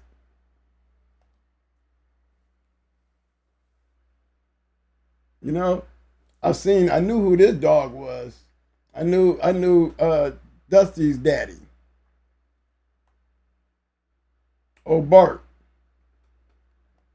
But you know, they talked a lot about Doc Irby. A lot of talk was about Doc Irby. You know, and good match dogs. You know, he was a rascal man, that's for damn sure. But, yeah, Wilson's Pit. Yep, they said he was a pretty nice dog too. You know, and this is why I also, you know, I started hearing names like Eli and also Negro and all them. Yeah, he was turning me on to all that. Learning about them. As a matter of fact, Dusty had a brother who went and he lost game in a long match. I think his name was Bandit. It was Bandit. His name was Bandit. Yeah, it was a good match too, but he lost in the end. You know, but they was game dogs. That's for damn sure. They were definitely some game, you know, body, you know, good built, nice pit dogs.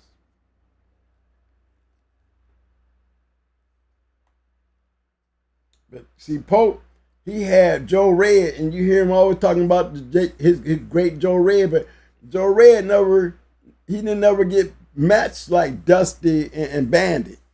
You know what I mean? You know, Dusty and Bandit went to dog men. Pope, he wasn't no dog man when it comes down to putting a bulldog down now, because he did not put a bulldog down.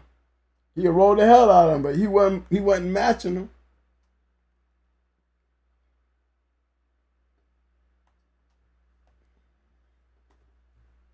But another, you know, that was a good bred dog right there. She was. Only was she a good one, she was a bad one. and out of pure bad luck. Bad luck. That's all I can tell you. I don't know how she died that night in that cold when her doghouse was just filled up with straw. When I say packed up, I used to pack them up and let the dogs dig in there where, you know what I'm saying, they can get down in that straw and just stay warm. I came out the next day and it was not that. I was so hurt to see her dead. Everybody else in the yard fine except for her. Never knew why, how, or what killed her. But it really started making me, well, in Ohio, I started putting flaps on my dog houses. That's when I first started. After that, I started putting flaps, over my openings. I said, I'll never lose another dog like that. And it wasn't like the flaps were like solid flaps. I had strips in them. But when they closed, they closed. You know what I'm saying? And that's what started me using flaps on my dog houses up north because I lost her. Pope had her sister, and he ended up selling her. Just things that I learned the hard way. But I made adjustments. And people was talking about us and Eli dogs. You see what kind of Eli dogs we was having back then? Yeah, these are the dogs that we was having. So there's no yellow on the yard yet. There's no red boy on the yard yet. There was Snooty. I remember the low posse buster stuff. That was Bully's son. And these dogs, rascal dogs. Remember, I took Dusty up and I made that breeding. Then I came back and I lost with Dusty. But I made that breeding 2 TKO. If you want to know who TKO is, just look up the registered mare TKO's Autumn. She's a registered mare. She made the cover of the journal.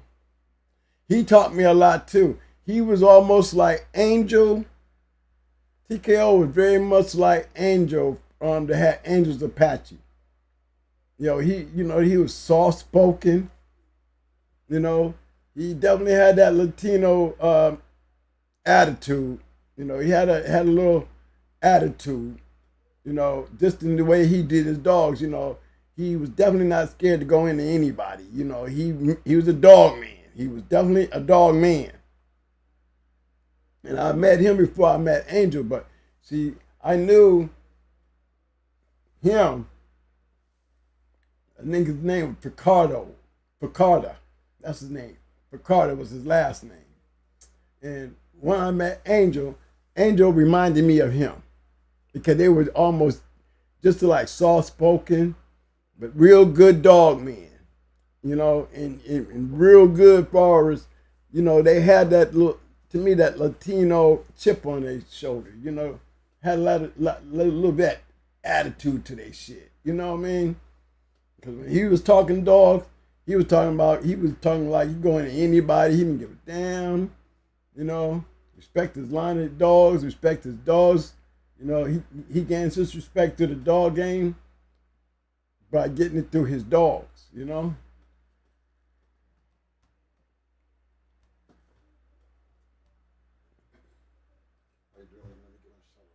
Okay, go ahead, bro. While Mo doing that, let me get my quick shout-outs right quick. Big shout-out to my man, John Dembry. I see you, fam.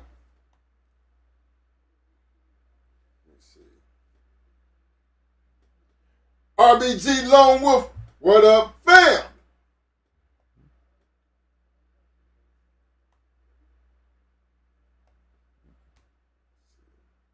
Big shout out to Kalina Go Kennels. I see you, fam. Double M Desbo. Bite down and shake that like button. What up, fam?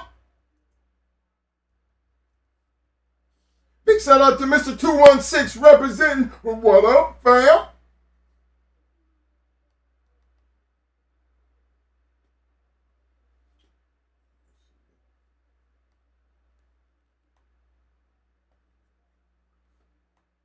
Big shout out to Talk of the City Kennels. What up, fam? Big Big shout out to Notch. Rancha. What up, fam?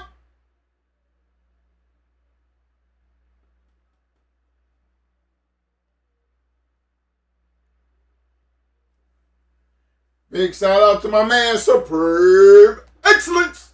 What up, fam? Big shout out to my main man, Mr. Vernon Star, longtime supporter. What up, fam?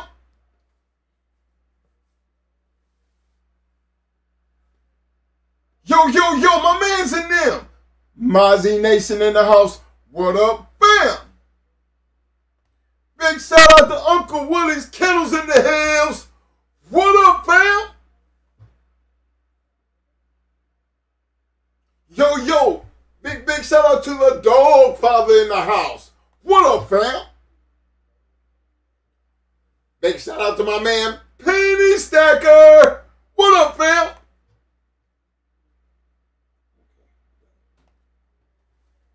What up, y'all? Mike and his shout outs. Okay, this is another dog. Her name was Miss Goldie, James Miss Goldie. As you can see, there's another dog that, Pope went and got for us. Remember, he was the Eli man. Remember, I done had every one of these dogs. You see the background, the Low Posse Buster, so I knew who Low Posse was. I knew the Bully Son stuff because for some odd reason, Bully Son and Low Posse's Buster, I knew them very well because Pope was always on that Low Posse's Buster Bully Son shit. And you'll see what I mean as we keep going down through here. But he had the opportunity to get us a Jeep dog. He talked real highly of Jeep. He showed us that 1972, that's when I got my first journal. My first journal was the 1972 one with Jeep on the cover. Okay? And he told me he could get me a dog off the Jeep. Now, at first, Mr. Arnello used to have her. And then, but Mr. Arnello got her from James Garrett. But remember, this is not me. This is not my pedigree. As you can see. And they called her Miss Goldie. We just called her Goldie. And like you said, right there. Great dog. Later on was sold to Going Hard Kennels. And yes, we did have Goldie. Never got one puppy out of her. Not a one. But I tell you what. I was definitely a Jeep man after her. Believe me when I tell you. It was set in stone. After this dog right here, I wouldn't care what line it was or nothing. I wanted Jeep in my pedigree. Jeep was a major part of a decision that if it didn't have Jeep in it, I ain't messing with it. If it ain't no Jeep in it, I'm going to put some Jeep in it. And believe me, this was the dog. And even here I said she had 3 wheels. It was one of the 3 gamest dogs that we've ever seen. Pretty Mama, Champion Pretty Mama, Amber, and Goldie. When I say that these was the gamest bulldogs you ever wanted to see, they were definitely the gamest bulldogs that I've ever had. When I talk about gameness, I always talk about Goldie and Amber. Pretty Mama went out there and earned hers by winning her championship, showing that she was all true real bulldog. But these other 2, Amber and Goldie, Amber got picked up. Goldie, she came to us with 3 legs. So what did that tell you? What did that tell you? And didn't care. One of the prettiest dogs you ever wanted to see, but straight on the nut roll. She was. She was definitely hotter than hell. Probably one of the hottest dogs that we ever seen. 3 legs. She was on go all the time.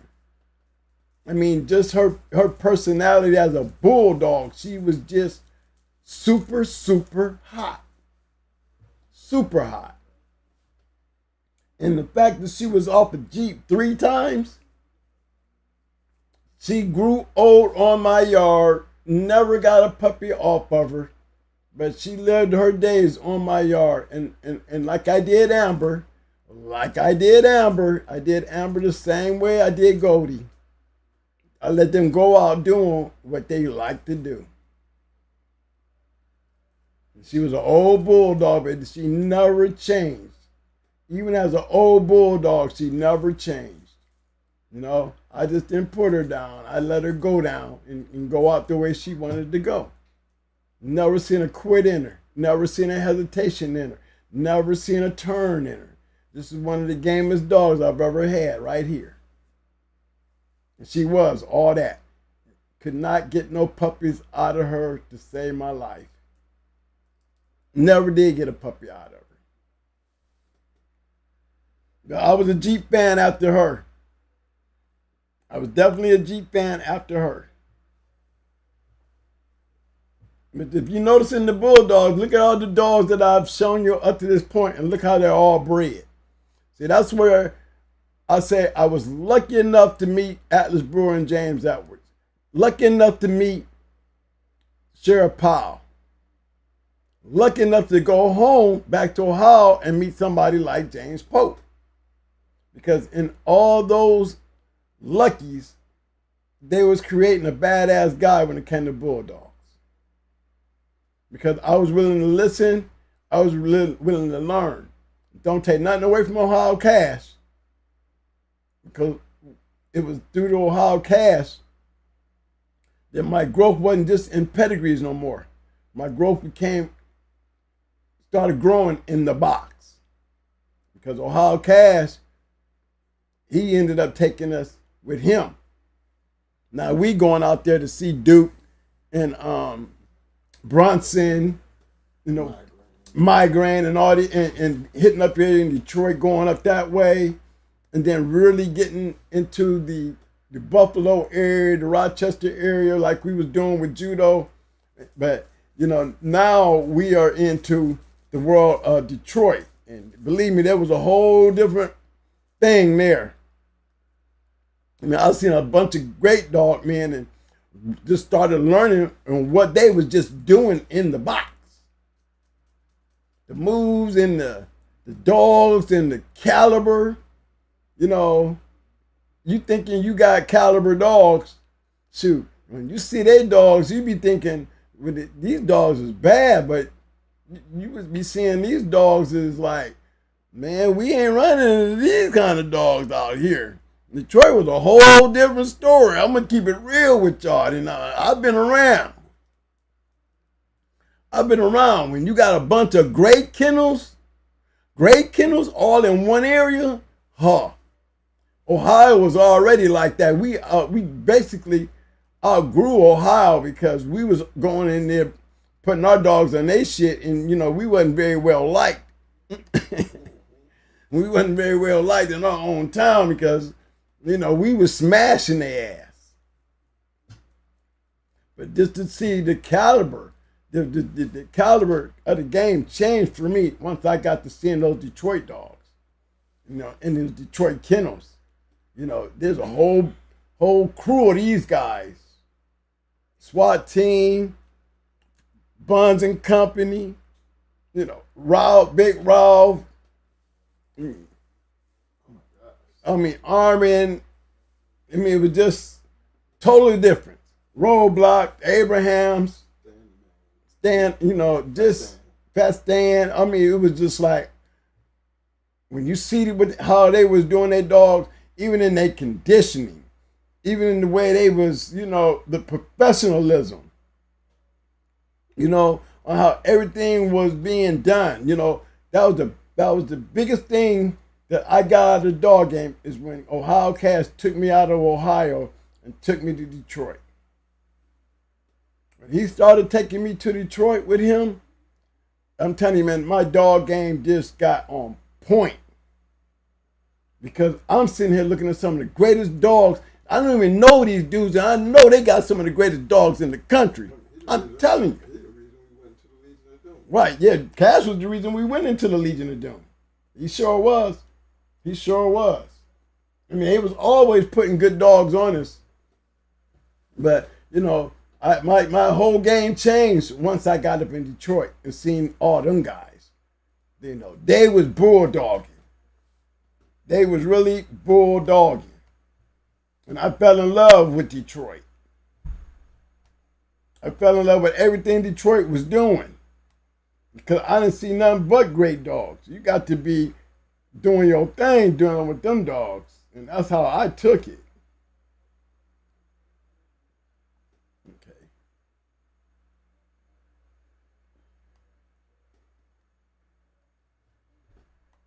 Now, where do we go from Detroit, Mike? Let me see. There go Little Bosco. Let me pull up Little Bosco. There you go right there. That's Little Bosco right there.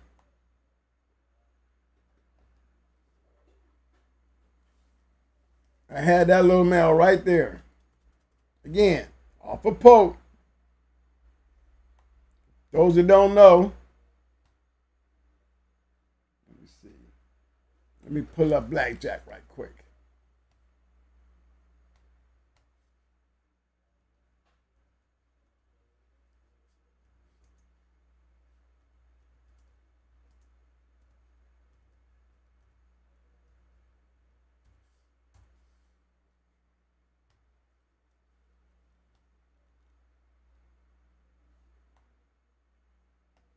There she go right there.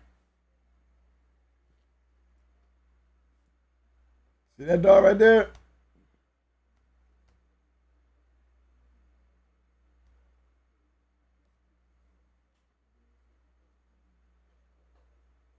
See all them right there, but then you see Popes and Wood Shirley too.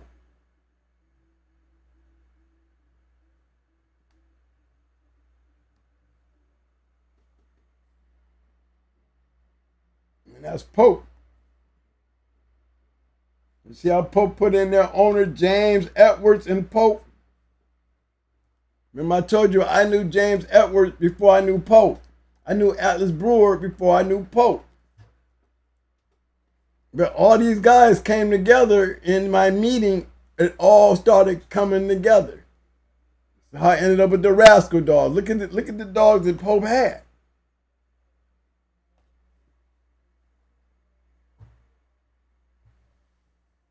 Remember, Dusty was off of Shirley. Before there was even a Blackjack thought about. It was a Dusty. Remember, we bred Dusty almost just like Amber. If you look at Crybaby's pedigree, let's see if I can get Crybaby's pedigree right quick.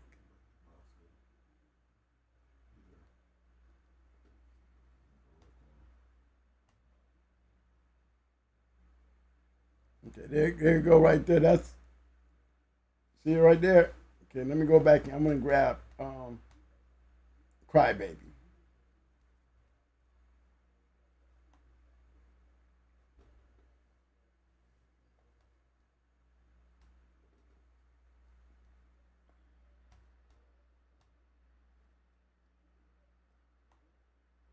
Look at Crybaby's pedigree.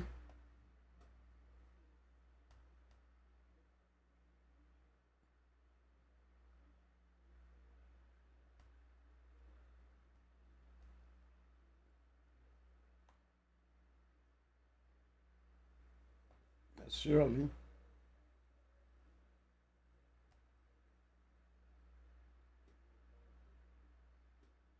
What was I looking for, Mike? Okay, Lil Bosco. Yeah, Lil Bosco. Yeah. Okay, what I was going to point out, remember, Bosco, Lil Bosco, and Shirley, you know, littermate was Amber, the Blackjack.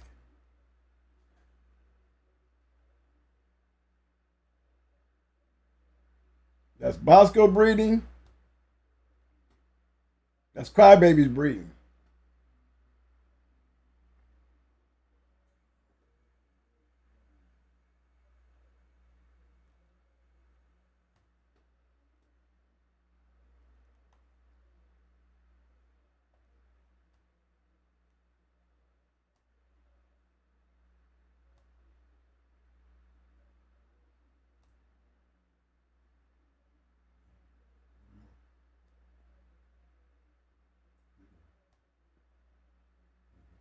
Right there.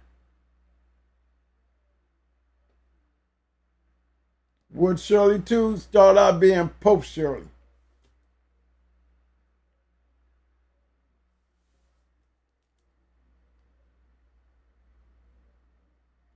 So, it's funny when I talk about these dogs now, because remember I said the same thing about Tornado? I can sit there and say the same thing about Pope. Look how lucky I've been. If you look at the dogs that I've been pulling up, look how lucky I have been.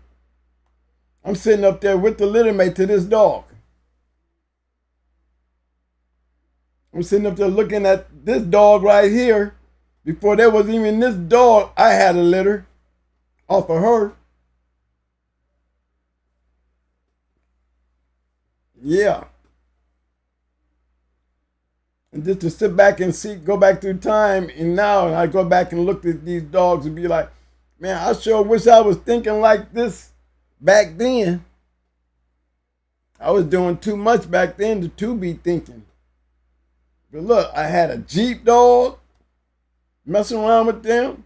I had her, and I ended up with Lumpy off the Gator. And Lumpy looked just like that.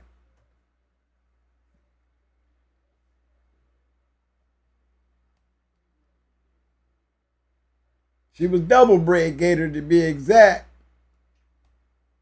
Let me go grab her mic.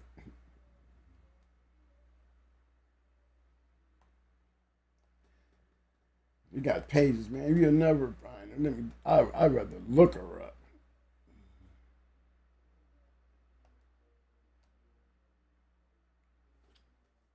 Let me see if I can pull her up right quick.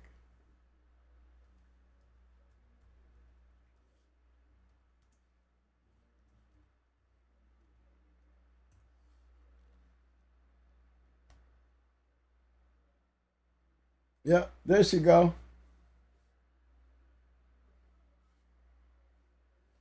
Now that dog right there, she was bred when we went up there and got that dog. James bred her to Gator. So when we walked off of James' yard, we walked off with her being bred to Gator. I don't know about all the puppies she had before them, but I can tell you these dogs right here, these was Florida dogs. This bitch right here,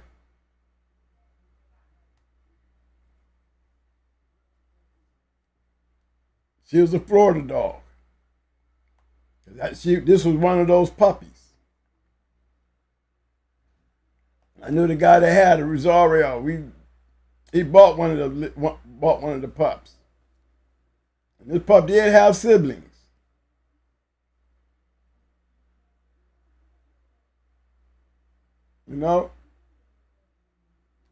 And she turned out to be a good one.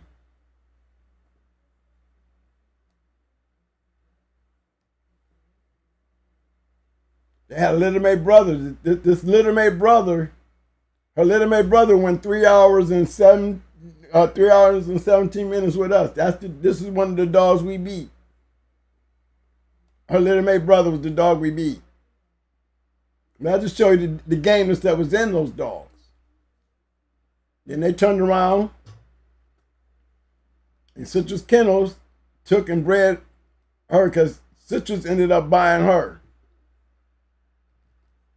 And you'll see her when they bred her to Chance.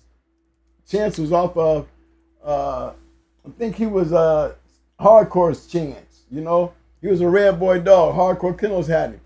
This dog, she was also bred to Hardcore Kennels Chance dog too, a heavy red boy dog. But she was bred to Maytu and produced her. She was bred to Hammer.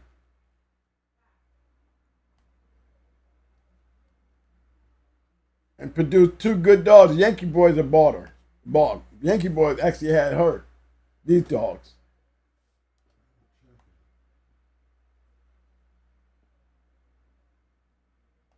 Look how they bred. Again, dog would have never. She made it to Tampa. And she made it carrying these puppies. When we bought her, she was in heat. He took and bred her back to Gator, and that's what you came back with.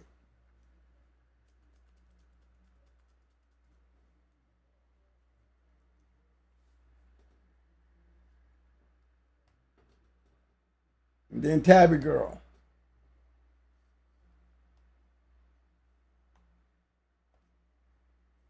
So we got in, somebody was on Pope's show talking about they had Lumpy. You know, there might have been a Lumpy too, but they ain't had no damn Lumpy. Because for years I had her pedigree. When they raided my house, they took her pedigree. I had her 16 generation pedigree. And it wasn't even my dog. The guy who got her, you know, I took him up there, turning him onto some dogs. He's the same guy that I gave, remember, Little Mayday's son to. A female, two dogs. Remember two cold dogs I always gave that story on? Well, the guy who ended up going up there and getting this dog with me, I took him up there, was the same guy that went up there and got Lumpy. So he got that dog out of me, and he got Maytu's son out of me. And I gave him Maytu's son with a bitch that came off a Too Sweet, who came off a Grand Champion Yellow, champion named Outlaw, Champion Outlaw.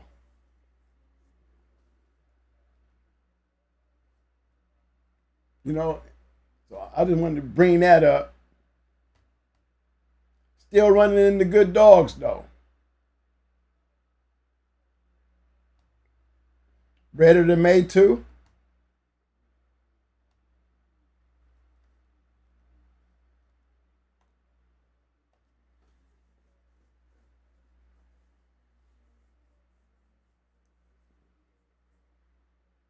Right? Got some good ones out of that.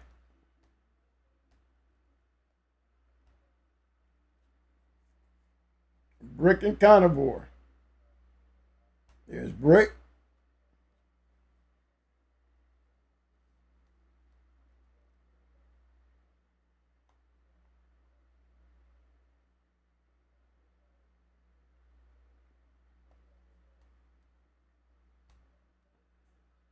Here's Brick when he was on his first one. He was so proud of him.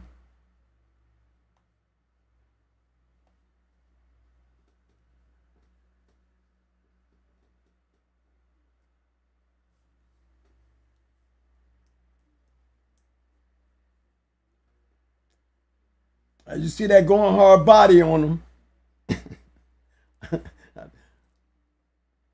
Damn dog got me in trouble. But you see the breeds. I got this dog right here. This guy right here. I got all these dogs. This guy right here actually owned this dog. You know, he had a beautiful wife, and he turned into a meth head. He had Baby's little mate's sister. You know, I turned him on to the Stone City dogs, and this was one of them. His name was Nico. That was his name. And when he started falling apart, he started selling off his dogs. And this breeding right here that was made, me and Jesse made this breeding right here. Because if you notice the breeding, see this little female? because she's bred. Yellow buck to Miss Nico. Y'all have heard that several times. The little mate to little buck. Going hard little buck. The daddy to baby and them.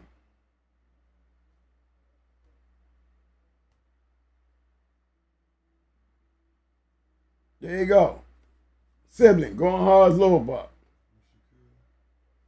Remember, we have Sir Kel. There's Sir Kel. Turn my man onto those dogs. You know, he had some money. He was doing his thing, but then he started being a meth head. And he sold this dog for little or nothing. He actually sold both of them. He sold her and him. And these were puppies. He had the mama and he had the puppy. Sold them both. Now, you know, everybody must have been on something, because Citrus, he used to bring his dogs down and get beat up, not taking nothing away from him. You know, he just had the unlucky, experience of running into going hard dogs, and one of the main ones he was running into was the shit. You know, the shit just ate his little females that he was bringing that he thought was match dogs. The shit was disposing of them. But he ended up with our dogs. He ended up with Yellow Nico, who was off of Nico Jr. He ended up getting this bitch right here and taking her to Maytu. You know, a lot of guys started gravitating to the dogs that we was messing with. This whole hookup was created by me. I took Nico and he got his first dogs by me taking him to Jesse, picking out dogs to get if you want some real bulldogs. You know, he was doing good, even when it came down to him. Took that dog and put him in condition and went out to Missile Link with him. Oh, that was a happy day for him. He can run around and tell people he beat Missile Link with his shit. Let me get back out of here. I'm just going through them. I ain't going through none of them. I just took y'all to Lumpy. But Lumpy looked just like Gator. I had a picture of Gator too. I had a picture of me with Gator. And he got taken in the raid. And they took all my pictures. I had pictures of Grand Champion Ace. I had pictures of Banjo, BB Red. They took all those pictures. Windy City Combine, I had all them pictures on from his yard. Yeah, I lost all those pictures. But just getting back to Blackjack, when we started down here. So I'm just taking y'all on a journey of some of the dogs that we was running into. And the dogs that had so much to do with, just in what we was doing at the time.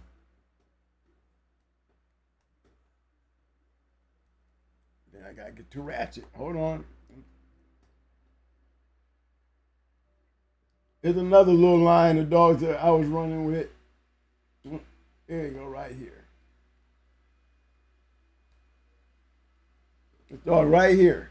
Another James Pope dog.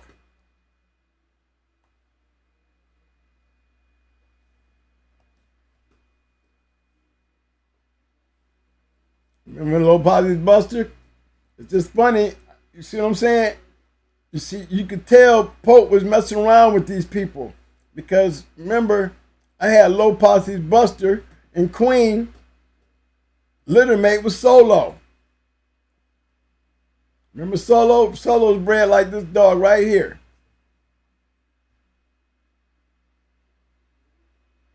Remember I told you we met Snake Man before? We met Snake Man at the BA match. Blood match. Buster D match. Yep. That's where we met these guys. We met Snake Man and them at the Buster D match. But remember, keeping in mind, y'all, I don't even know Pope yet. I don't meet Pope until I leave North Carolina and go back to Akron. But you see what kind of dogs, this is Pope shit.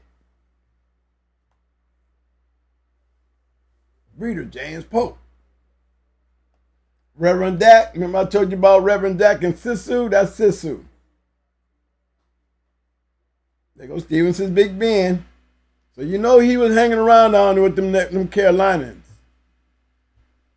They got Ernie Buckbread in the solo. Remember, I got solo from James Edwards.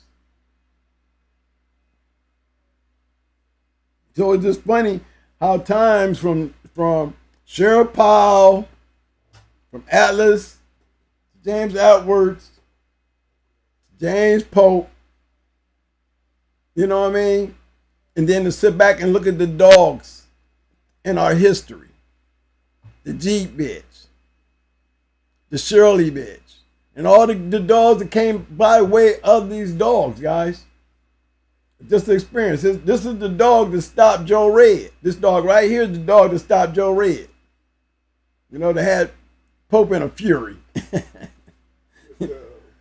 Everybody was talking about the great, you know, he's talking about his great Joe Red dog, and this dog right here came from Pope. Pope bred both dogs.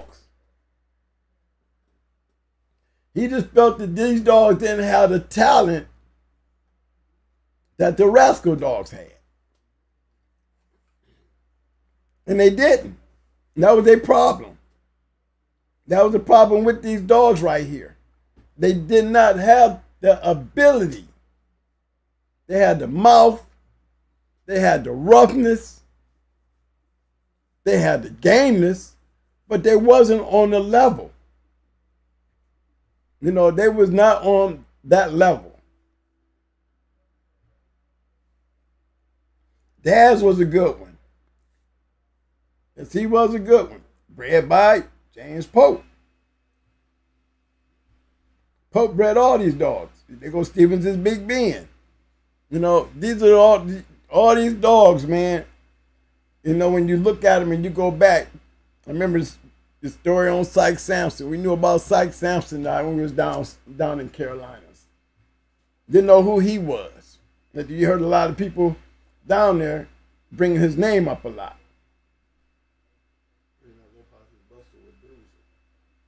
That was Solo. He was snooty. That was Solo who was off of this breeding right here.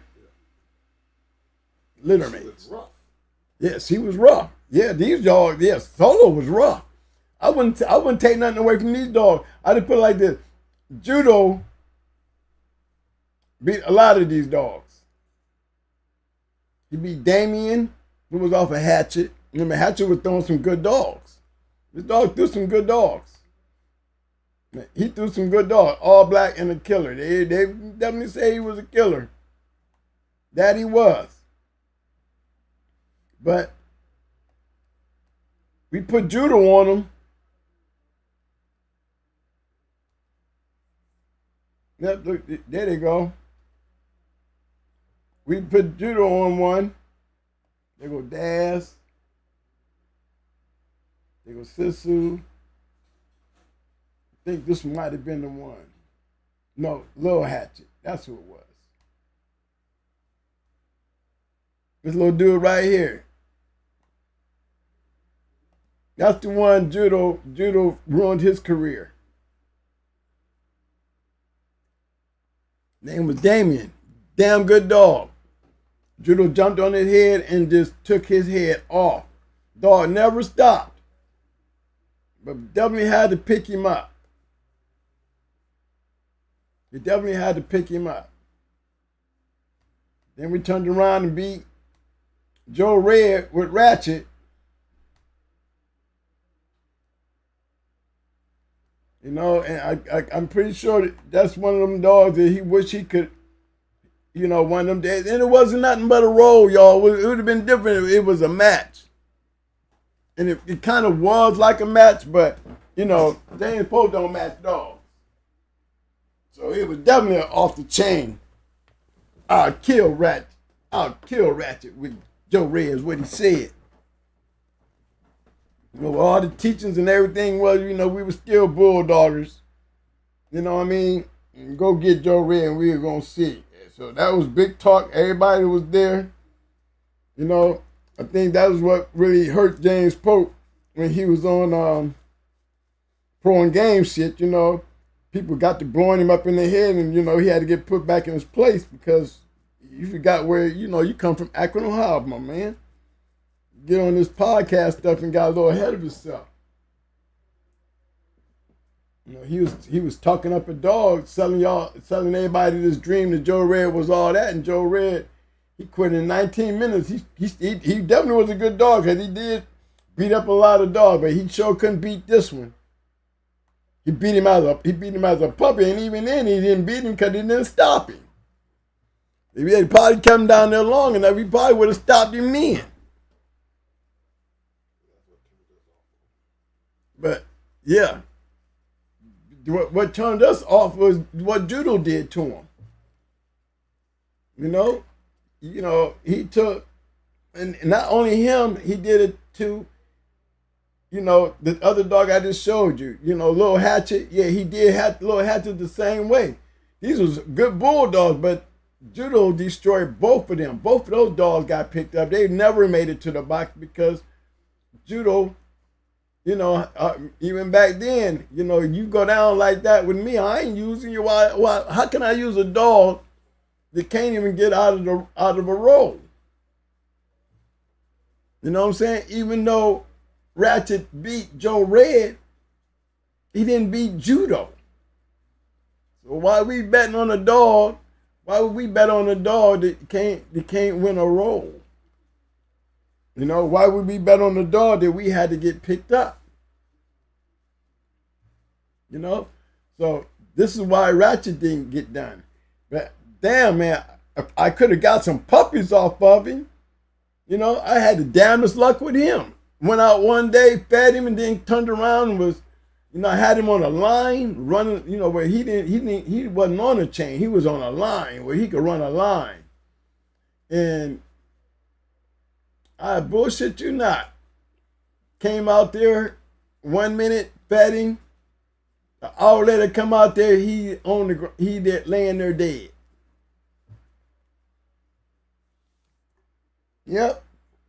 Laying there dead. Never knew what killed him.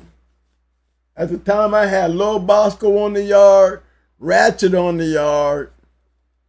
I had Judo on the yard. Yeah, Mikey on the yard. I had some bulldogs, y'all. Yep, I even had Solo on the yard. Solo died shortly after this, but I had all those dogs on the yard. I had a line of good dogs on the yard. And he just came out one day and he was I fed him, came back out there like an hour later, he was dead. Never knew what killed him. I used to think, that, there's certain things that I used to always think, when you're dealing with haters, always think the worst. Because you turn your back. Did you leave the house? Yeah, I remember leaving the house. I remember going to the store. I remember coming back. Did they poison him like they poisoned Timex? You know what I'm saying? You know what I mean? Did they really poison him? Who would have poisoned him? There was people that had a reason to poison him. Pope had a reason to poison him. I know Roy had a reason for poisoning him because Roy owned the dog. Johnny Davis had a reason. Yep, Johnny Davis had a reason to poison him. It's just I just never understood what happened to him. But I lost him. Another good dog. Another good one by James Pope. James wasn't he wasn't no dog fighter, but he was definitely a hell of a breeder. So between Shirley and these lines of dogs and the rascal stuff that he was using and crossing and the Jeep stuff, remember I did have a Jeep bitch. Pope used to be called the Buckeye Man in the Sport and Dog Journal. He used to do editorial stories for the journal. And he was known as the Buckeye Man. Very popular back then too. And he was entertaining even on Dougie's show. You know, he stepped ahead of himself trying to be, you know, when you got two fake people getting together and both of them got drug problems, you know what I'm saying? You know, I guess they can, they collaboration together, you know what I'm saying? They was definitely acting like they were something that they weren't. You know, that was the only bad thing about my boy Pope, is hooking him up to another him. Because Dougie was another Pope. Except for Dougie didn't put in the work that Pope was putting in. Pope was putting his work in by producing good dogs and meeting a lot of great dog men. He had a lot to stand on that. The Dougie, he couldn't come close to Pope. But they had the same old mentality. Talked a lot of good shit, talk shit. You know, Pope literally knew what the hell he was talking about because he was definitely doing some shit. But in true reality, he wasn't us because we was matching dogs. Pope wasn't matching no dogs. You out here telling people about the great Joe Red, a dog that quit on us in 19 minutes. You know, but you out here on the internet world making him seem like he was all-American. Mr. Unbeatable. Hurt your feelings when we came in there and busted your bubble. But it was the truth. But he was a junkie. He was a good man, had a good heart in the Bulldogs, but he was definitely a crackhead. And that was his downfall. Him and Dougie even did some old trash ass stuff. They selling some dogs that was supposed to have been off of Joe Red. I'm telling you, man, you don't do no deals with this dude here. But somehow, you know, it got back to us. Him and Dougie had pulled this off. You know, they was literally selling dogs and people was buying these dogs because they was believing what Pope and them was putting out there on that show. Can't blame us because we wasn't a part of it, but it was just a fact, some old crackhead moves that you can expect from a crackhead, you know what I'm saying? But yeah, he is definitely missed to the game. To me, he's definitely a legendary dog, man, because Pope had his hands in a lot of stuff. Remember, I can grab a grand champion blackjack, and I can grab a double grand champion tornado and say I was involved with both of those people who created those dogs. The legacy.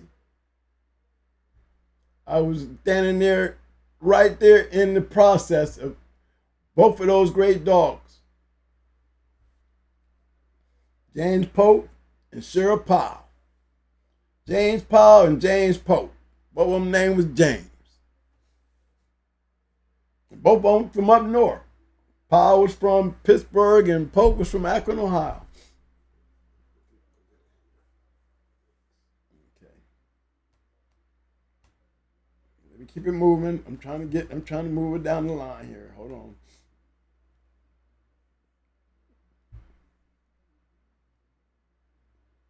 Can't go get Amber yet, Mike, until I get past Mikey. We got past Judo, now we gotta do Mikey. We gotta go one more before we went toward a whole new stage of dogs.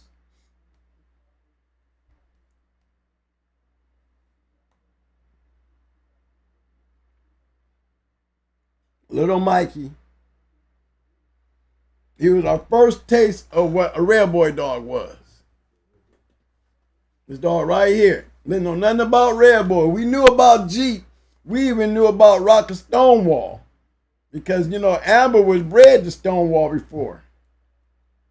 Yeah, my KP had bred Amber to Rocker Stonewall, straight up. We didn't know nothing about Red Boy. Again, my KP, he got the dog from Millbuster. He gave him to us. Yeah, he was a gift from Millbuster, but Millbuster gave it to my KP. And my KP gave him to me. He made it, he showed his ass on a good card on a night of great dogs. Great dog men. To come out of there with the great dog men that was there that night to pick up Best in Show. You know, we was the highlight because we beat a kennel who they never seen lose. Yeah, we beat a kennel that they never seen lose. I guess that's why we got best of show. They say we be the good one. But that's my KP's work right here. Millbuster gave him this dog here. And it was from here right here that I started learning about red boy dogs, Jeep dogs we already had. You know, understood, knew to work with them. But that buck stuff. We was getting, if you notice, we moving away from the Eli dogs. You know, remember we having issues. You know, we having issues. Blood got knocked off by Judo. Ratchet got knocked off by Judo. You know what I'm saying? And these were those Eli dogs, the little posse buster dogs. You know, little Hatchet got knocked off by Judo. You know, they just didn't have the ability in the level of dogs that, you know, when it comes to winning, you know, Bruiser and them was rougher than them. You know, we Buster D was no more than a carbon copy of Blood. They're both bred the same. It just that Buster D had a name because Buster D had already won 3. But when you put Blood on him, you know what I'm saying? Buster D's true colors came out because Buster couldn't handle the heat that Blood put on him. Or he can handle a dog if you ain't got his ability. It just so happened that Blood had more ability than Buster D. And Buster D was like any other black dog that we put some heat on. You know, we didn't never see Blood quit. Never seen Ratchet quit. I never seen Lil Hatchet quit. They were all game dogs, but they didn't have the ability to, you know, to be able to handle Judo. And Judo beat all 3 of them on pickups. So, you know, that was like, no, that is not the line of dogs that we was impressed on. You know what I'm saying? So when these dogs this dog right here came through, I got him as a puppy. Didn't know too much about the breeding. I knew the breeding because my boy had gave me the paperwork on him, and I had to send off to get it done. But I got mine on the application, the APBTA application. That's what he gave me, and then I went and just got his pedigree.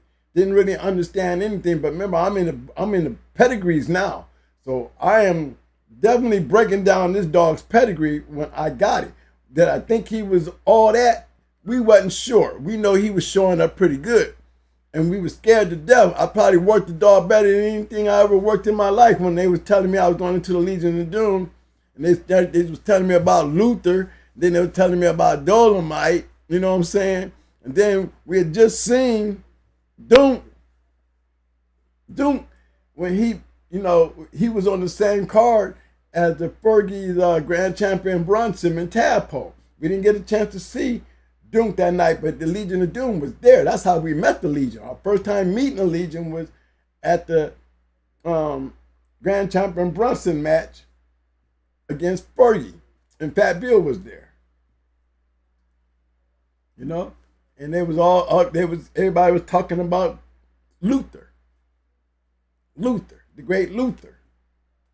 You know, and then when I do my little research on Luther was a killer. You know, and then the guys tell him, man, them boys don't lose. When they come with one, they come with one to win. So, you know, to see this dog right here and the work and the dedication I put in, because I knew I was going into somebody big. And not only was I going into somebody big, somebody who and none of these people said they ever seen him lose. So yeah, I was scared. I was scared for my boy Mikey. And I put work in. I put dedication in. I mean, all the way up to the point where they said, let him go. You know what I mean? It was all on Mikey. It was all on Mikey. I always felt like the day that when they said release those dogs, I felt more confident in Mikey than I ever have felt with Judo, because by now I have learned. I wasn't learning no more like I did with Judo. When I got to Mikey, I was already learning. I was done learning. Now I'm matching a dog. And I knew that Mikey was a bulldog. And you saw he's bred. He won best in show that night. He could have got Gamison show. He should have made us clean sweep. But we was too new in the game. They had to give us the best in show because who we beat. But they wasn't gonna just give us both of those trophies. No, not us. Yeah, Kaz did. Ohio Kaz, he talked shit. He believed we should have came home with both of those trophies. But we had pictures of him and us with our first best in show trophy. They took that too when they raided my shit. I used to have my first best in show trophy with Ohio Kaz, who really brought me into building the pit man that I was, as far as putting me in a place where I could learn to even being better. All the way down to where he played me when I lost with Dusty. He wouldn't let me touch the dog, and he, scared me away from doing handles that, if I had to do it over again, you would have been out there in 40 minutes. You know what I'm saying? Because I swear to God, the dogs laid around for a whole hour plus in the same position. But it was just a learning lesson. It just made me better. But you see the names in the dogs you start seeing here?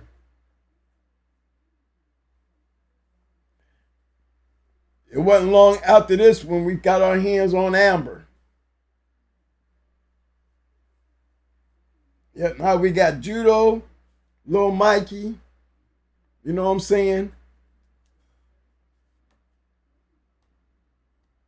We had Lil Bosco, Ratchet. We had a yard.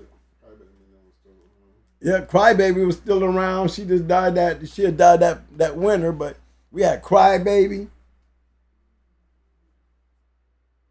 Remember Dusty died? Remember? She died at your crib, didn't she? Yeah.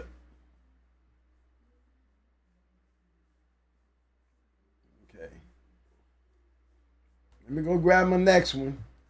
I'm just going down through them, y'all, in the stages that we was going through. I don't know what Mike was setting y'all up for today, but I'm just going down through them. In the process that it took as we was going through them.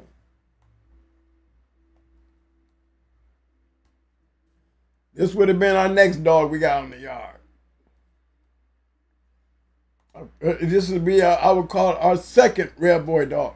Now, let me give you a little insight on what we was knowing about these Red Boy dogs. Back then, we was calling them Red Boy dogs, but they was yellow dogs. They were Yellow John dogs. And Amber was a Yellow John dog. You know what I'm saying? That's what KP called her.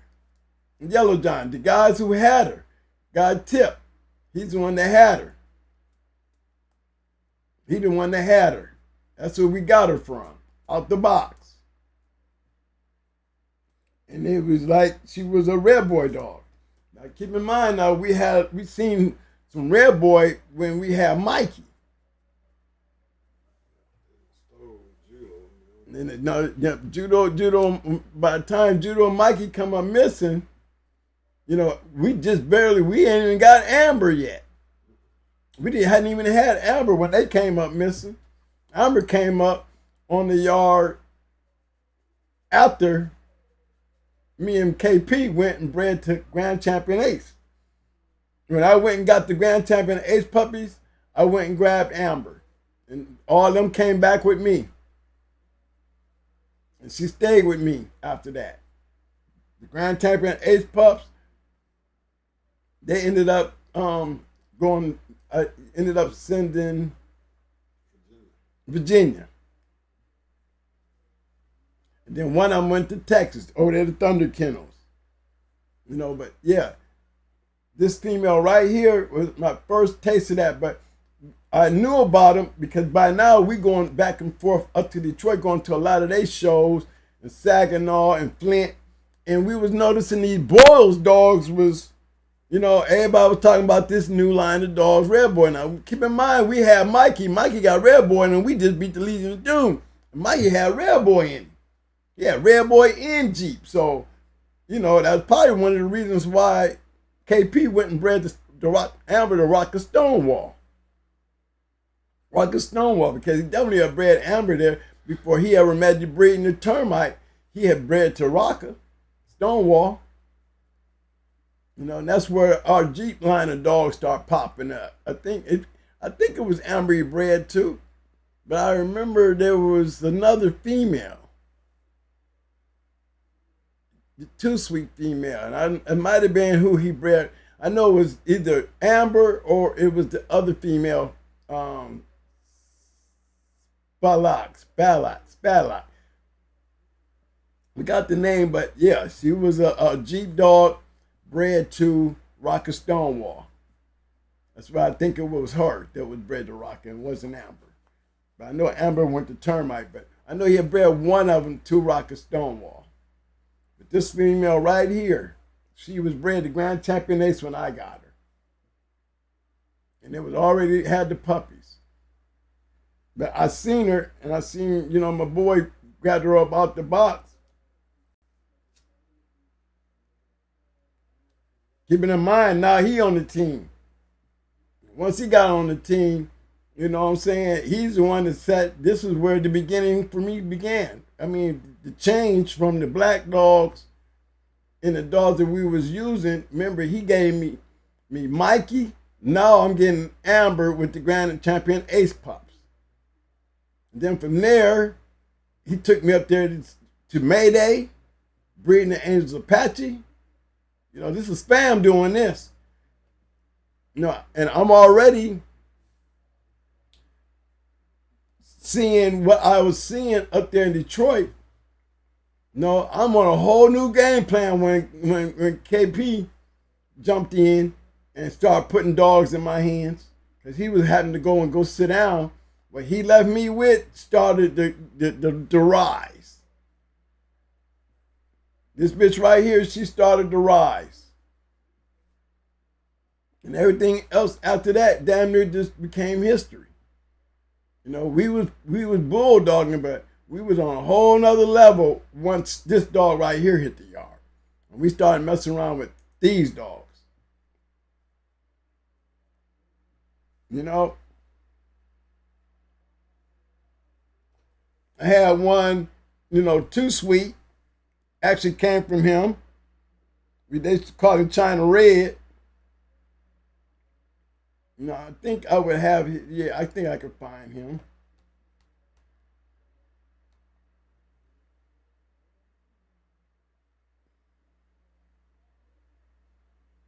Let me see, will I find him here? Yeah, I think so. Offspring. Okay. See, they're using our names, so, you know, these ain't pedigrees we put in because they're using our names.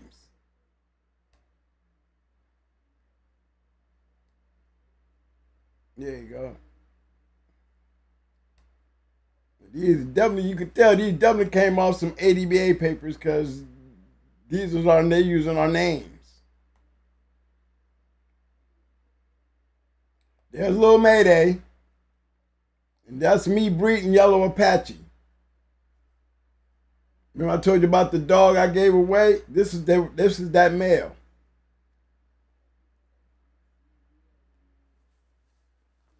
Mm-hmm.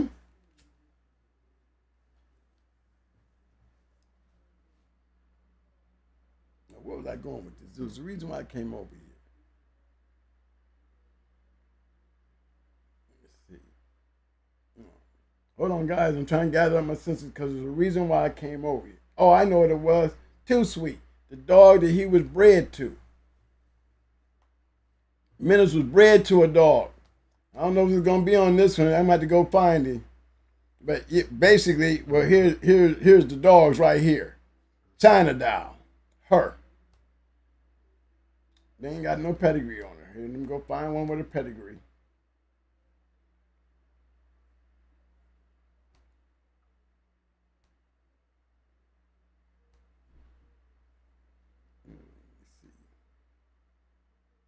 Look at that. Bayless champion Nebraska. I mean, they just using the last name. Like, wow.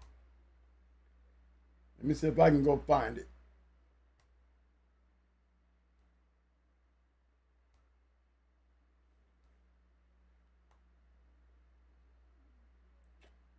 Where am I going? Okay, I know I'm going. Offspring.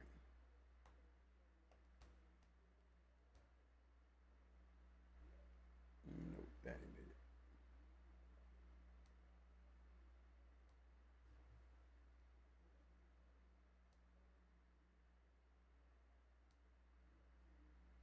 There you go.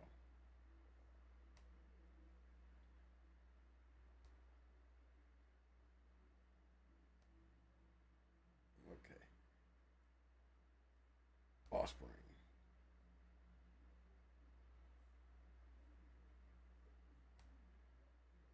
This female right here. This female right here, it might have been the female that was bred to Rock of Stonewall. This one here, her. KP. That's his shit. He also gave me this dog. He gave me this dog as a puppy. He got this dog from the same guy to beat Fat Bill's champion heel figure. Is the same guy that gave him this dog right here. I took this dog here. He gave me this dog.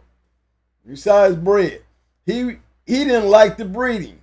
Is what it was. The breeding never impressed him. I don't know what it was about the wild side dogs, but he just didn't like them. But yeah, this dog here, this dog was in Cleveland. B. Hines had him. Same dog, Champion Bullet, the one that beat Hilfiger, same dude. You know, so, you know, the connection, you know, he was giving the dog. And the guy who had this dog bred to him is the one who gave my KP this puppy. And he gave me the puppy. Because he didn't like the wild side shit. But she's bred pretty good.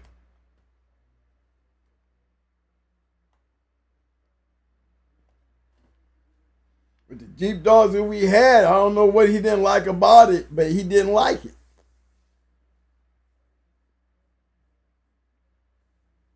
Me, I liked it. They go to So-So Boys.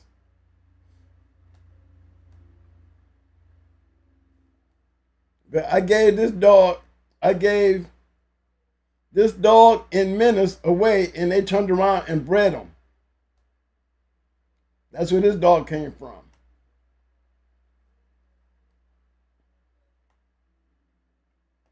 Two dogs that I gave away.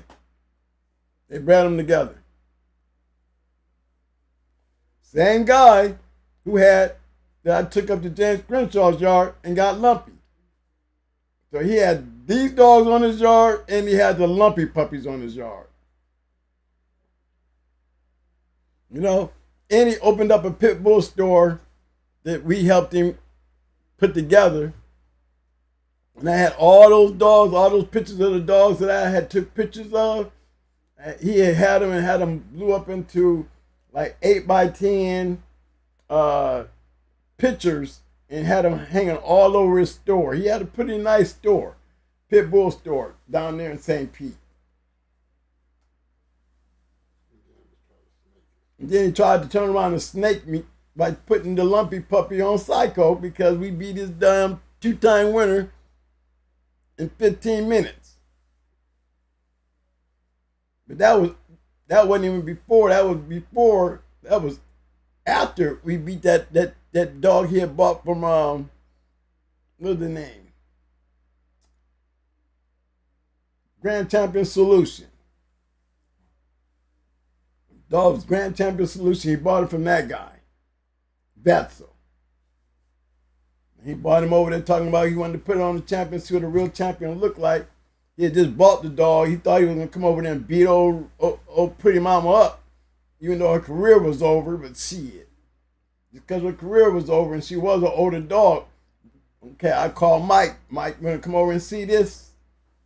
22 minutes. Mike was like, man, what you trying to pick up for now? You want to see what a champion look like? Don't touch her. Don't touch her. Let her finish. Well, all he wanted to do is let her finish quitting. Because that's exactly what she did. That's right. Don't stop her before she do it. Let her do it. Let her do it. He was pretty mad about that. Then he tried to get us with Psycho, with his 2-time winner, and Psycho stopped him in 15 minutes. 15 minutes, it was over. His 2-time winner. But what did he do? He tried to snake us and sneak us with the gator pup.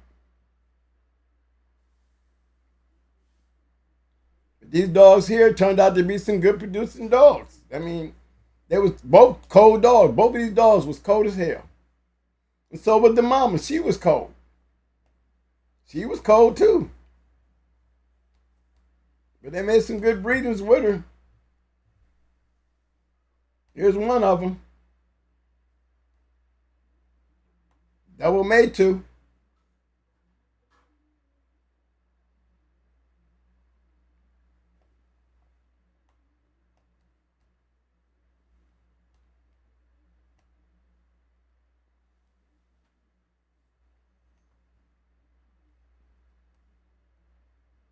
That's what they produced.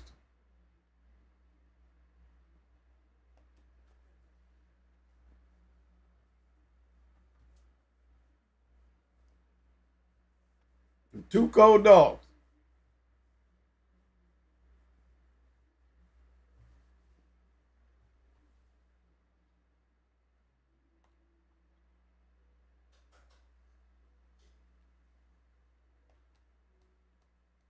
Never had a raggedy yard. That's one thing for sure. We never had a raggedy yard. Because we was hard on them from doing the James Pope style of doing dogs. You know, trust me, James Pope didn't know how to pick up. And we learned that messing with James Pope. No, you don't pick them up. You don't save them. When you save him, you make damn sure you save him with the intentions on him. He didn't match dogs. And my philosophy was, if they can't do it in a row, how you think they're going to do it in a match? And once you got them down, what's the best way to check a dog when they down? You know what I mean?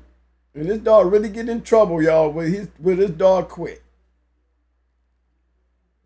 We had put him down to the point that we seen some quit and we seen some pass the test.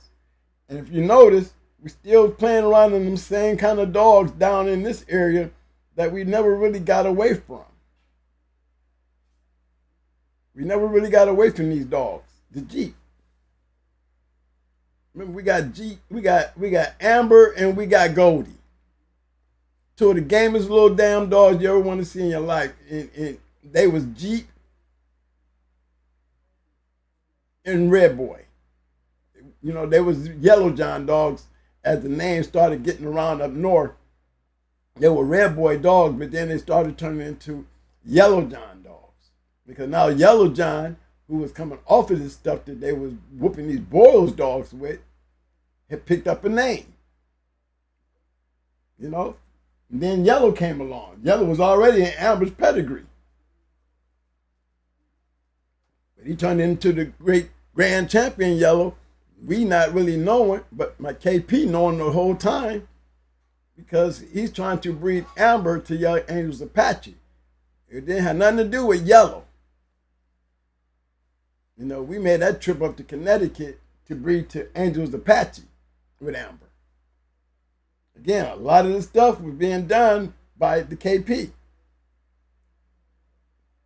He gave me that dog, he gave me Mikey, he gave me Amber, he gave me Red Ace. That's what changed our yard. The dogs he gave me. The dogs that he was messing with. The dogs that he was doing. I had already gravitated away from Pope. Because now I'm going up there in Detroit seeing these bulldogs and I'm trying to be like them. Damn, all this breeding, I want to have dogs like them. Pope was telling me you can have dogs like them, just make sure they bred right. Good bred dogs are going to win you matches. That's the difference between what Pope was saying. And he proved that when he bred Tabasco. Remember, Pope made that breed in Tabasco. He just never brought Shirley back.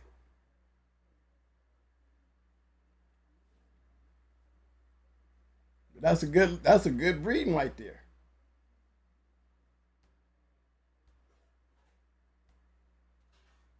And that's where it all started from. When we started making those breedings right there, we kept one but 2 puppies in the litter. Him and Sassy Girl.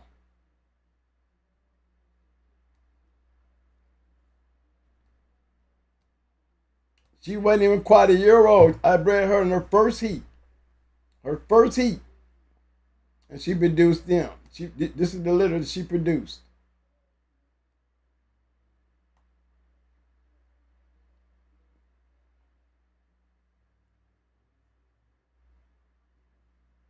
Yep, that litter right there. And if you notice, there's goes little Mayday.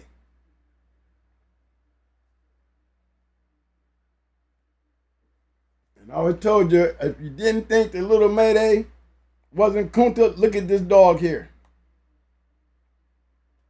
Remember, that's little Mayday's grandson, the very dog that we were trying to put on Kunta. Would have been his grandson.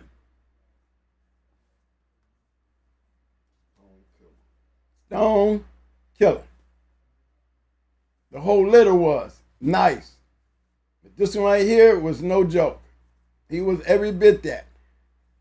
And if it don't be for us going to Puerto Rico, I would have never came back with this dog. I came back with this dog and didn't come back with Red Ace.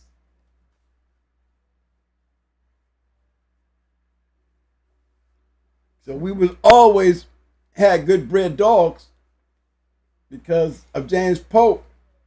And I would have to honestly say that James Pope had a lot to do with my KP too. Because my KP, he knew his pedigrees. But he was making breedings. He was making moves. You know, while I'm messing around with Pope and them, messing with those dogs, he was on a whole nother level. You see, when he came through there with Mikey, you know what I mean? He was on some other shit. So when he pulled me up under the wing to take care of those dogs when he took off, I was in the dog game then, y'all. By the time he got back, it was on. By the time he came back, Red Ace had puppies on the ground off of Mayday. And don't be for him taking me to see Grand Champion Ace to Amber, then taking me up there to see a patch out when I never saw Mayday. Well, you talking about luck. Yeah, I was probably one of the luckiest dog men that you can ask for as far as my journey, because one thing I've always had was nice bred, good dogs. So that believing in you got matched dogs and good bred dogs, you're gonna have that shit. You know, and one thing me and my KP always knew, you know, he was always breeding to the best. And he believed that matched dogs and producing dogs, give me an ROM that's a matched dog, and I'm going with it. Give me a champion like Grand Champion Ace with a bunch of ROMs in it. Then you got G's brother up in there.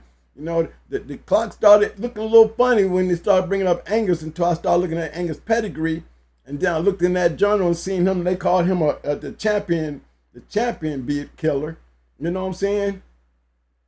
First dog ever recognized as a champion beater is what they called him. Nicknamed him champion beater was Angus. And then the story that we heard, you know, we don't know, but we knew one damn thing for damn sure. Whatever that shit was that Ace put out, damn Red Ace was that damn bulldog. We might have lost with her in the way we lost with her, but it never changed the fact that she was one hell of a bulldog. And her offsprings took care of everything that we might have messed up on that night. Because everything after that, they proved to be everything that she was. There was no doubt and no mistakes No mistakes. What she put in these dogs right here made Going Hard Kennels the kennel that we were. It took me a while to get my hands on this bitch. Thanks to Ohio Cash, the opportunity finally came. I was able to get her.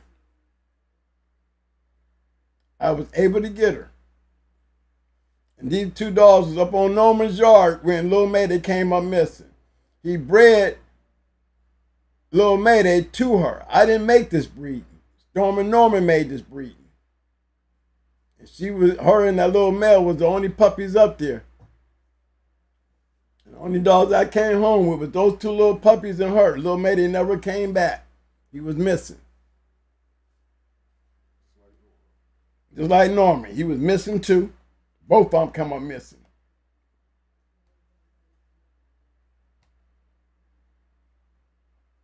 I'm trying to show y'all. And this is their litter. Whole damn litter was hot. Bucky Boy was the only one that we never really knew much about him after he left the yard. But he had 3 litter mates. Remember the little white mark on Kunta's nose? You see it? See the little white feet? Coming off of Buck Rogers. I'll show y'all something. Let me see if I can get back over there to it. I'm trying to get back to the PBT'S online. Okay.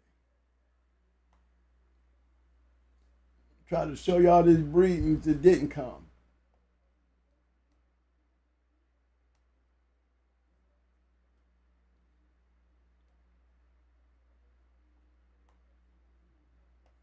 That's Buck Rogers being bred to Sarah Cal.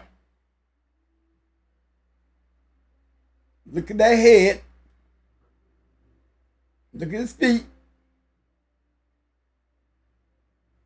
That was him being bred to Sarah Cal.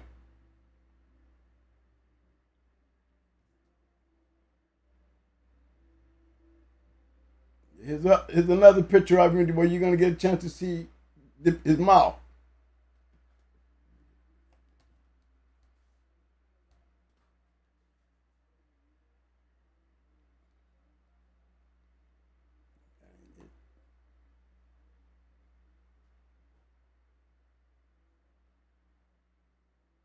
This one here, he was being bred to the shit. Then neither one of them breedings take, you know. And the reason why, if you notice, you know, in both of those breedings, you know, he had he just came off a win. And so he has steroids in him. And then neither one of them take.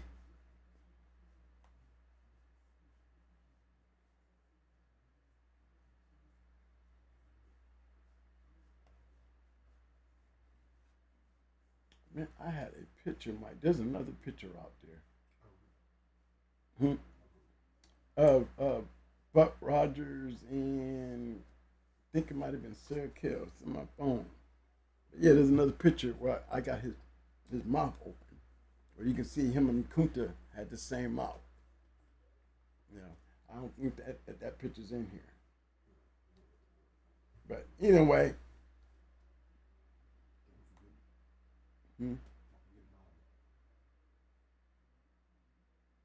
Then again, don't be for him. Don't be for Storm and Norman. Running off like he did. You know what I mean? I ended up keeping Pretty Mama.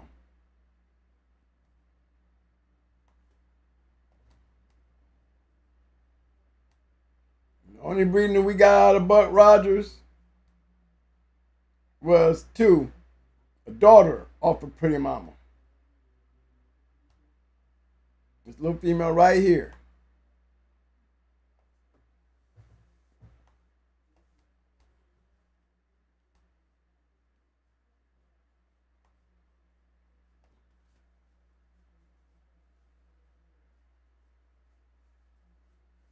That was the breeding that I made. you know, I went back up to Windy City to make this breeding.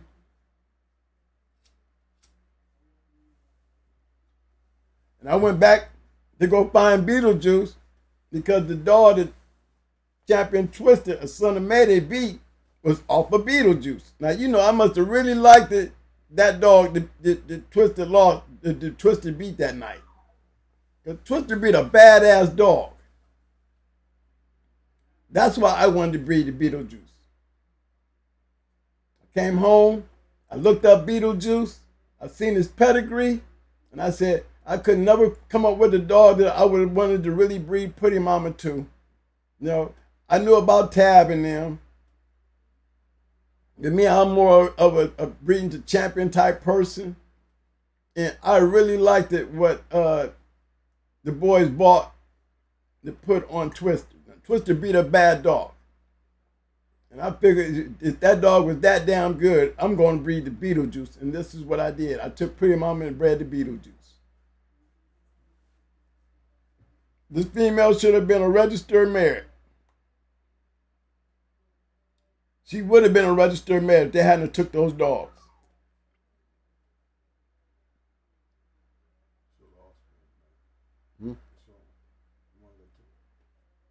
So yeah, I'm show you the ones that her offspring.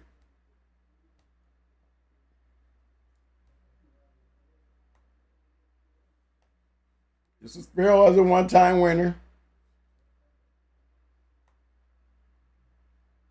Yep, he won in Strickland in 1:15.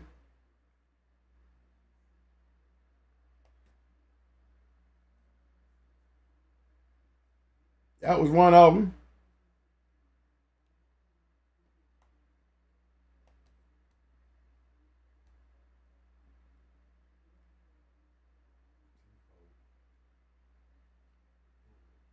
Let me see. This is Sparrow for number 2.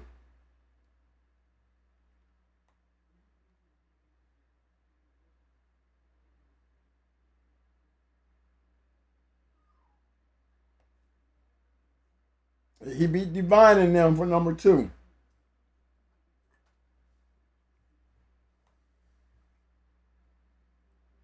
He might have been mixed up because he beat Divine in them in 40. And this one right here, this is wrong. This is the first one. He won the first one in 1:15. That's when he beat Strickland. Then he beat Divine in them in 40 minutes. So these are backwards. But he ended up getting taken in a raid. Boy got raided and they took him.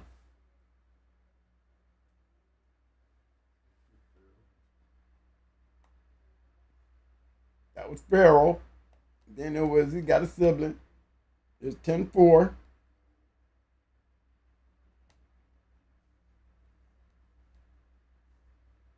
Remember the white nose? Remember the little white mark on the nose? The white feet. He was a bad boy too.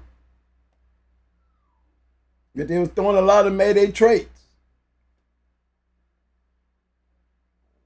Remember Sassy is off a little Mayday. Not Brat, little Mayday, aka Kunta. And all the traits, you see them.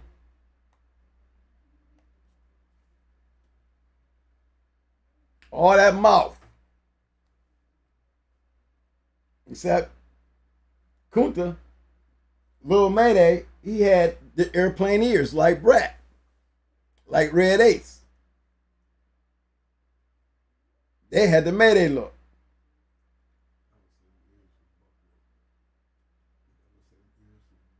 Yep, damn near had the same ears like Buck, coming by way of Grand Champion Yellow Buck.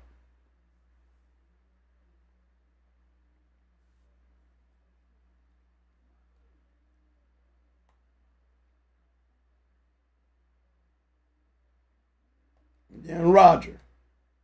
All were litter mates.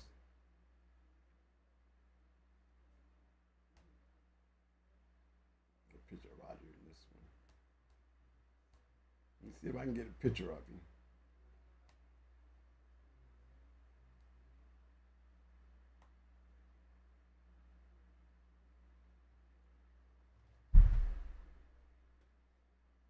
All these was good bulldogs.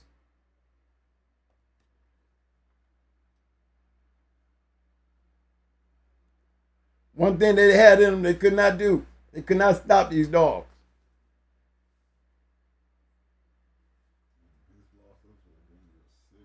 I mean, this dog's only 2 losses. Is one, he had no business being done. Really, both of them.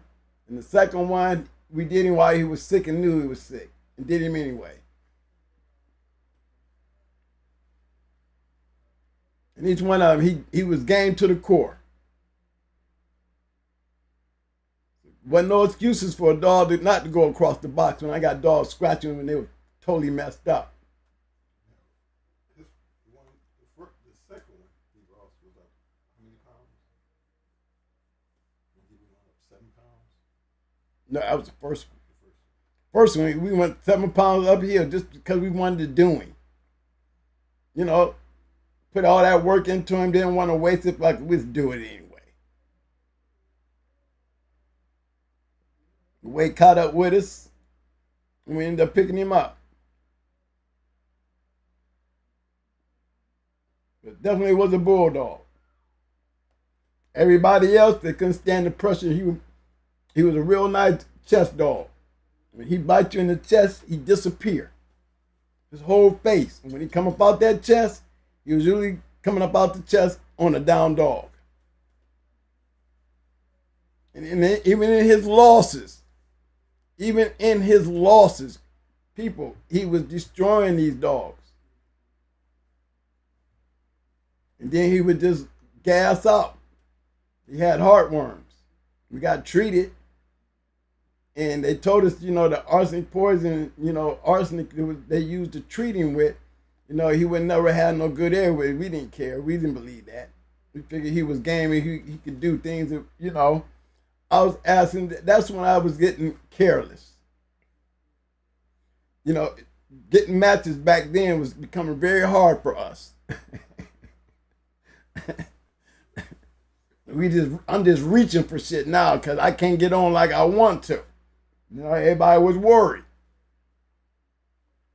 We went on a damn near 3-year winning streak. And we were just hard to beat. We lost to Crossroad with Too Sweet. Prior to that, we was on a winning streak. But look how the dogs are bred.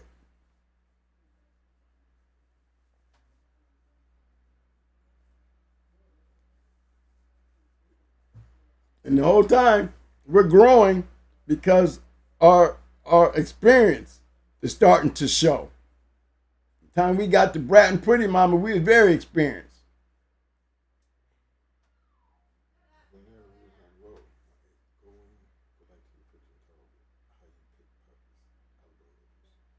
Which one? Okay. Before we get out of here, Mike wants me to go into my philosophy of picking puppies. Me, I'm going to tell you how I pick puppies. I kept a whole goddamn litter. Me, I kept a litter. And when we did those puppies at an early age with Yellow Day and D-Day, I can remember all of them but the little female that, she ended up quitting. And we ended up getting rid of her. And the guy actually bought her back and said she had quit. So we was like, we gave him another dog and we just got rid of her. Didn't sell her either. But yeah, the way we picked these dogs was we just kept the litters.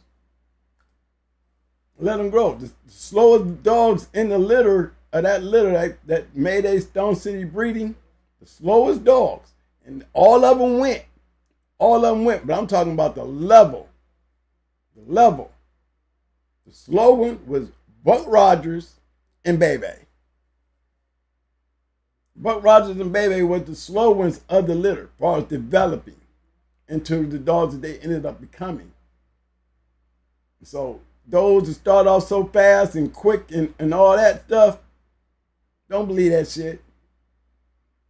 Keep an eye on them ones that was going but didn't show the ability and the aggressiveness as Yellow Day and D-Day, you know, and they had a little mate sister too. Boy Nico had her. That's the one that actually burned up in the car, breeding to Twisted down there in Miami. But yeah, I kept the litters. I had 10-4 and all them. They were older dogs when I let them go. You know what I'm saying? So when I'm picking puppies, I don't know who gonna be what. And I was not a puppy peddler. So I held on to my dogs and held on to a lot of them. That's why we ended up with so many dogs. Remember, Sassy was bred to Nico Jr. She was bred to Cock Diesel. You know what I'm saying? And there was a litter. So these litters was on the yard. I got Brat and Mayday puppies on the yard. So it was, we know the numbers got up there. And then when it comes to, the cleansing, what was left was some of the best dogs that you can ask for. You know, my chain space was definitely worth feeding every morning, dealing with these type of dogs, you know? So keep in mind, if you're breeding and you're just breeding to sell, your papers, you're gonna breed and probably have some good dogs, but you don't know if you kept the right dog. You see, I never took the chance to getting rid of the wrong dog. So I kept all of them and let them grow up and go through the test that Going Hard dogs went through. And the dogs that made it through that test, they became winners. That's all.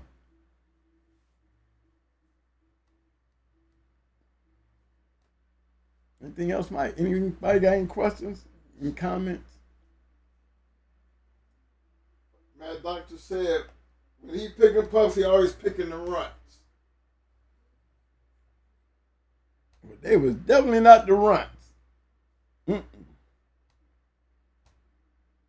You're right about that too. You're right. Me, I just let them grow up and develop into the dogs that they're supposed to be. And let's find out that way. I just wanted to pull up my little mechanic dog. I'm trying to find her. She was one of them dogs that I had a lot of hope for. Even then, I was messing with Mechanic and them, getting ready to bring Mechanic and cross him over into the Going Hard dogs. There she go. Hold on, let me put it up here. Going Hard, the Mechanic.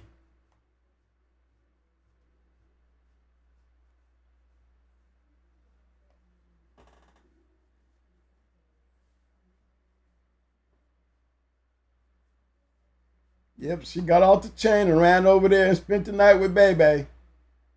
Bad little female, I thought. Baby was on the chain and she was off the chain.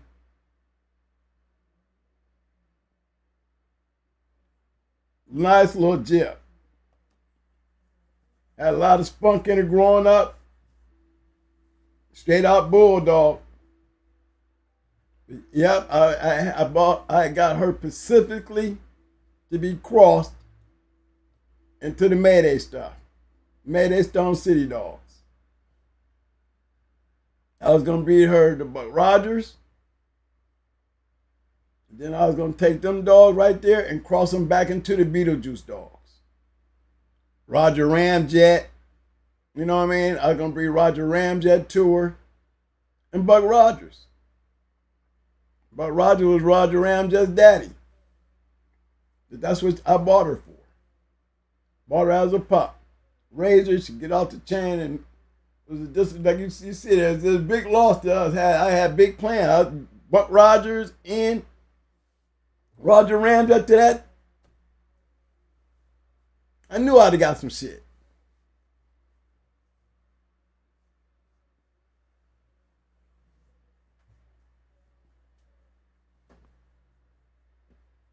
But during our process, you see, we lost a lot of dogs. Dogs got stolen. Dogs dropped dead on the chain, and all that madness, and we were still able to do what we did. You know what I mean? It didn't ever really stop the movement because there's no such thing as quitting. We were just as game as our dogs. So, I see in a lot of things that, we could have been wild with some of the dogs that we could have like twisted in them. When Max's litter mate sister died on the chain mysteriously, and then they stole her brother, and then Max and them come out, the whole litter come out good as hell, and then we lose the one we had. I think he was the bad one too. Things like that happen, but we just took care of what we did have and made the best of what we was working with. So that just tell you what kind of dogs that we was feeding on our yard. Definitely was feeding the right bulldogs, And through time, our proteges, they was digging in and playing into this yard. And when it was time for me to go, trying to save a marriage, they took over and took off running. But they've been around enough to know what they had to work with. And what they did with it, it proved to be fruitful, even for them. Because one day they'll be able to stand there and tell their story, and they got a story themselves. We just added them to our story because they are a project that came off of us, and a lot of things that they did was through by way of what they learned and what we handed down, and they made us proud of them. And don't be for them, they was the one that carried the going hard dogs after us. So they definitely made it clear that they could win just like we could win with those same lines of dogs. And they did very well. So is there anything else, Money? Now that's just a rundown of the line of dogs that we was messing with. As you can see, breeding means everything to us because, got to prove a point. You got to know the dogs and know what you're doing with them. The breedings and everything, thanks to our KP. Thanks to James Pope. Thanks to old James Powell. Thanks for all the guys up in Detroit, in New York. Thanks to the guys in Florida. Can't forget the DMV. Big Ben! You know what I'm saying? Can't forget the DMV because remember we beat Legion of Doom with the DMV dog, and that's one of my biggest highlights, in the game. I think I'm just now figuring, my retribution to losing to Red Ace, with Red Ace going into Tommy Boy, I feel like, what Lil Mayday did to Wacko made up for that loss. You know what I'm saying? Just to, that part right there has really put a little, even now that I know where Lil Mayday was and who Lil Mayday is, he knocked off Wacko. Because I knew we had that type of dogs. We had those type of dogs. Wasn't no champion or grand champion safe with those type of dogs because they were able to beat those type of dogs. And they had the opportunity to prove that. Brad won all three of her matches going into two-time winners going for their championship. From her first one to her third one. She went into nothing but two-time winners and never went anywhere close to 30 minutes with them. And Lil Mayday broke her leg because they were hard-biting, very rough-ass dogs. And Stone City Mayday Cross, it definitely proved to be fruitful because when it worked for us, hey, they put a truce to their shit just to make it happen. So that tells you a lot. You know what I mean? And then just our way we came through the game. We came through the game with a lot of heartaches and letdowns and everything else you want to come up with when it comes to, coming into this game. So we was no different than y'all. I think that what really set the difference off was the fortunate to be around the type of people we was around. You know, our mentors was great dog men. I mean, great dog men. You know, you give your mentor a lot of props when they're teaching you the game. You got to give them that respect. But the respect that I give out to the dog men that I was in, running around with and learning from, all had great dogs. Every single one of them. Everybody but James Pope. I mean, he still had what James Pope offered to the table, and what he put into me makes James Pope great. Because I would have never been able to learn it to the preciseness of understanding if it don't be for James Pope. When it comes down to matching dogs, I give that love to everybody else. But when it comes down to breeding dogs, I would have to say KP and James Pope. James Pope taught me how to read them. KP taught me how to breed them. The modern day Earl Tudor. And modern day Earl Tudor. To this day, I still call him the modern day Earl Tudor because what he did, he just didn't do for me. There's other dogs out there that, you know, like I was saying, the Satan Sable breeding, you know, Reba, that came through him, didn't come through me. You know, because he actually owned the dog that produced BJ and Charlie and them, and the Little Mate's sister. Yeah, I had Timex, but, you know, old dude that had Satan, I think he came back over a female and poisoned Timex because he didn't want me to have him. You know, after a little incident about his little girlfriend that was caught over our crib, you know? So he ended up coming back and poisoning Timex. But even still, it was due to my KP. He bought that Jeep sitting cross within. That's where BJ and Charlie and them dogs came from. So he plays a big part into a lot of that stuff. A lot of those dogs that we was pointing out, you know, later down into the lines of dogs that you see, dogs like Buddy Love, you know, Revenge and all those dogs like that, and Yellow Dog, you know, all them is to the modern day Earl Tudor in my book. I've never met a kennel like him. He was my partner. Yep, the Cool Buck dogs, you know, yeah, that's where Cool Buck and them, you know, that's where we came in line with them because the dog that we got, same people that produced Amber, you know what I'm saying? Bluegrass Kennels with the same people that he went and got the Jeep dog from to produce BJ and Charlie and them. Champion BJ and Charlie. Champion BJ, Champion Charlie. They had a 2-time winner, Lester, and they had one more, Loctite Kennels, Ernie. And then the Little Mate's sister, she was a 2-time winner.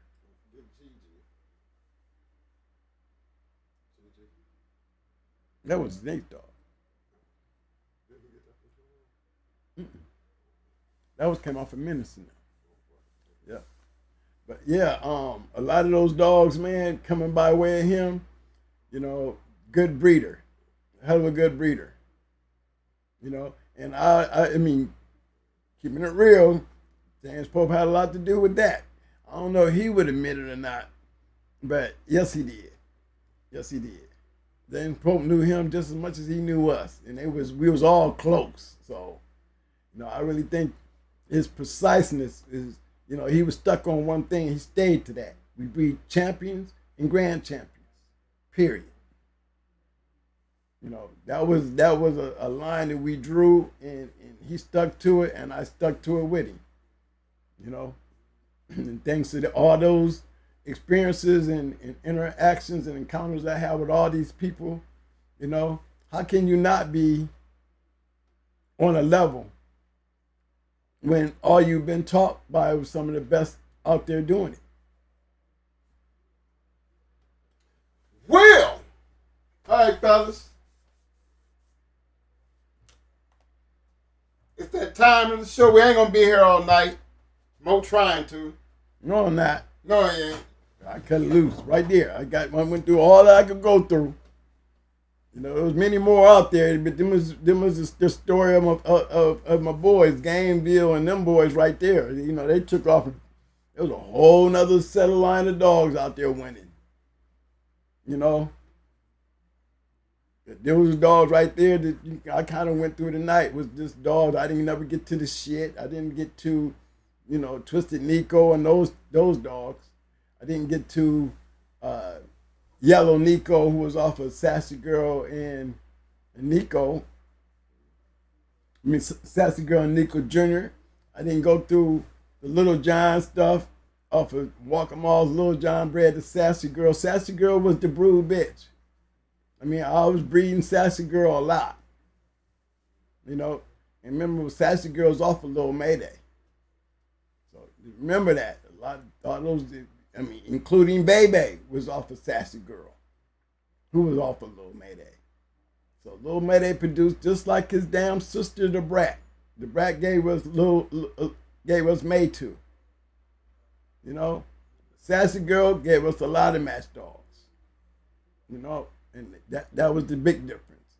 Little Mayday they were taking Kunta and breeding him like Little Mayday supposed to have been bred. They would have got a lot of better dogs off of Kunta, because they wasn't breeding Kunta to his true pedigree. Because his daughter proved that point. And so did his cold ass son. Okay? 2 puppies of a Little Mayday, and got their share of winners and greatness out of them. Just 2 puppies. And Brat didn't do bad herself. I mean, her being bred back to Mayday gave us May 2, but then her being bred back to May 2 got us a grand champion. Yeah. When we bred Mayday, Brat back to Brat to May 2 came up with the Madame bitch that went on to create grand champion Red Ruby. Another killer. 7-time winner. Yes, sir. All right, fellas, help me out here. I need y'all to give me some damn thumbs up. Give them up, man. Thumbs up. Muscles.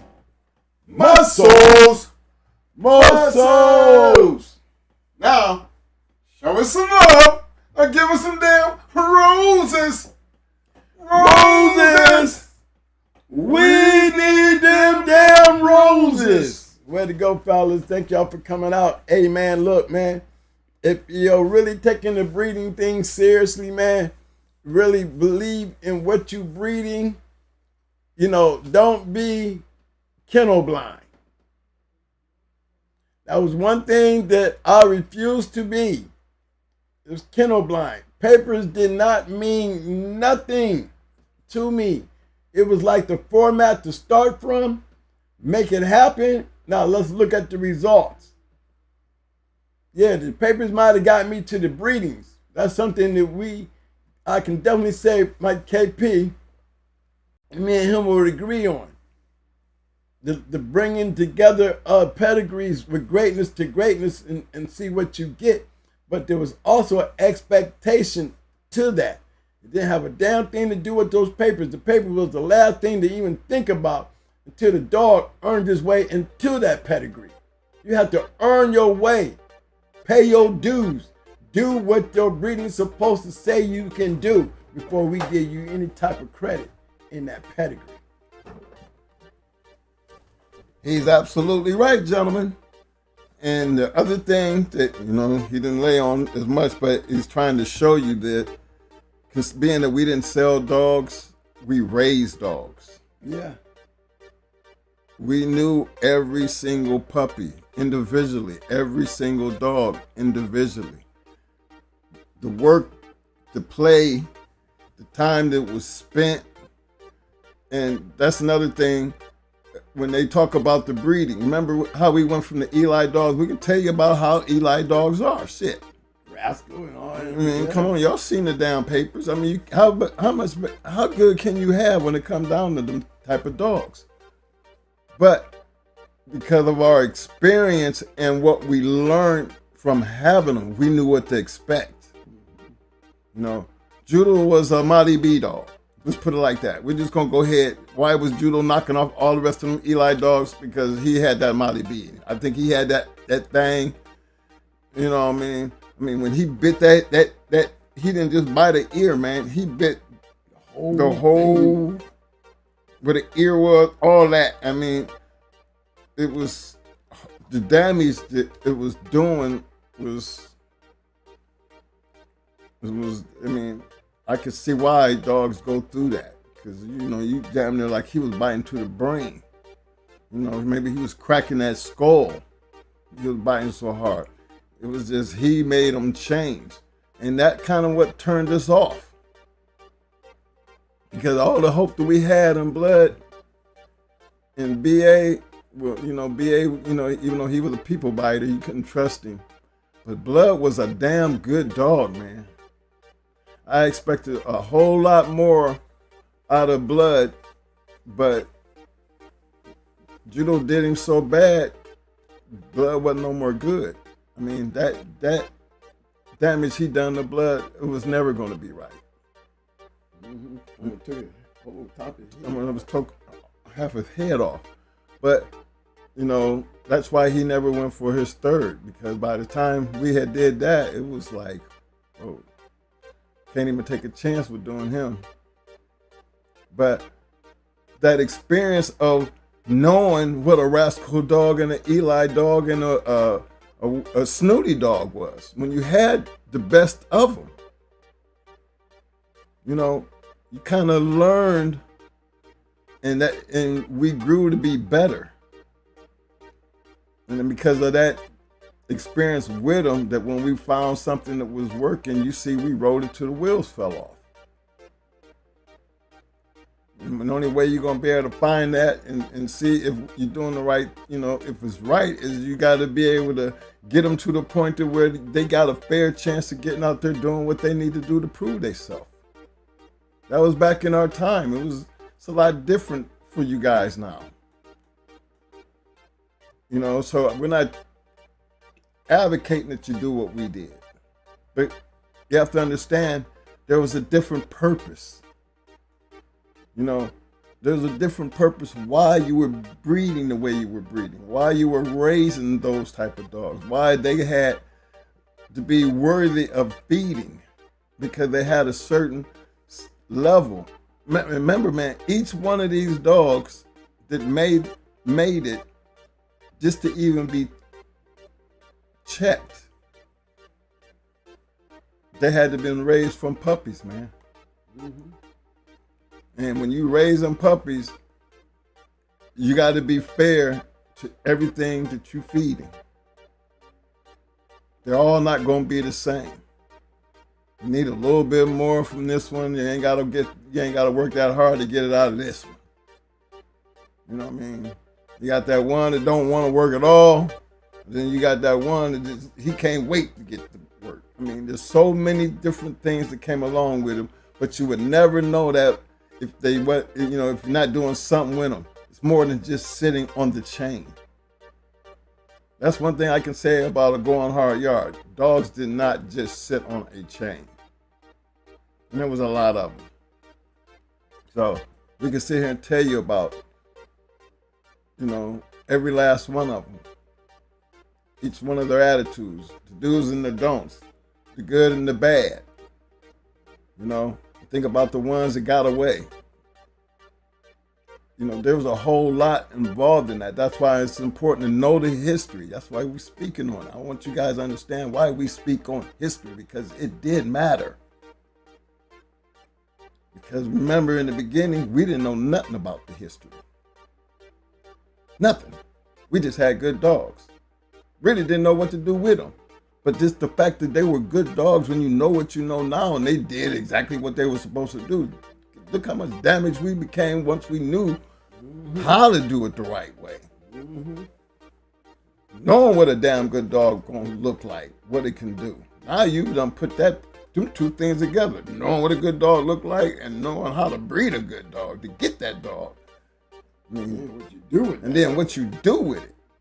and how to get to do it and do your part to where, you know, it all comes to fruition. Because the only way you're ever going to know that is you got to get to that process, and then you'll see the results of your work. That's something I wanted to share with y'all, because I don't want you guys to just think that we were just out here just doing it without a purpose, because we wasn't really them type of guys. We wasn't selling dogs. We wasn't trying to be all-time breeders. I keep trying to tell you that the 2 times that he was doing Buck Rogers, you know what I mean, he was breeding him right after the fact, and still we didn't know nothing about the cycling off steroids or how to do none of that shit, did you? Know nothing about none of that. But again, if we don't tell you about it, then, you know, how would you know? Because if we didn't know, that's probably why we weren't getting what we was getting. Probably the same thing with Brad. You know, it's like old boy said, Shaquille left the yard and was throwing puppies every damn where. Couldn't get the damn puppy out of Shaquille to save our life. Was it really Buck Rogers, or somebody told him because you had it right next to the brat? But then again, you look back at it, we like, well, damn, you did do Buck Rogers twice, and we ain't getting nothing. But then there's got to look at the reasoning why. Those are learning things you had to learn to understand it. So again, you always get better. But my thing is, fellas, there is a process to this. And it's not a very much talked about process. A lot of people can sit out here and tell you a lot of shit, but where to work at? What have you done lately? You know what I mean? That's where I be at. You know, talk a good game, but could you actually produce a good game? People we was around, I'm trying to tell you, we used to be them, you know, don't know nothing, just have to learn. And then we got better, and then we could stand up on our own. But that came with a process. I'm just letting you guys know that that process is always going to be based around the dogs. And in order to get those type of dogs, you got to give them all a fair chance. Hands on. Know the history. Know what to expect. Phenotype. You know, damn the color. You know, color don't mean shit. Damn the pedigree. The pedigree got you started there, but now you got to put the pedigree away, and now it's up to the dog. We damn if it's climbing, running the treadmill, hog hunting.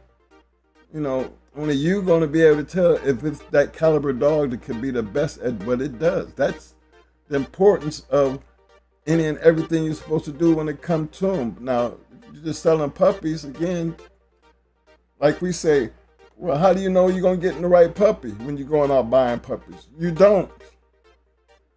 Why you think we never wanted to sell none? Might be done sold the wrong thing. Hell, you got 5.5 acres. Yeah, we got time. We'd rather sit back and wait on them than to let the wrong thing get away. But that was our way of thinking. You know, I got to, like I said, big shout out to KP. Because he might have been the Earl Tutor, but well, you really want to know if they worthy or something, send them over there to the twins. Hey, y'all go pick them up. It's about that time, you need to go pick them up.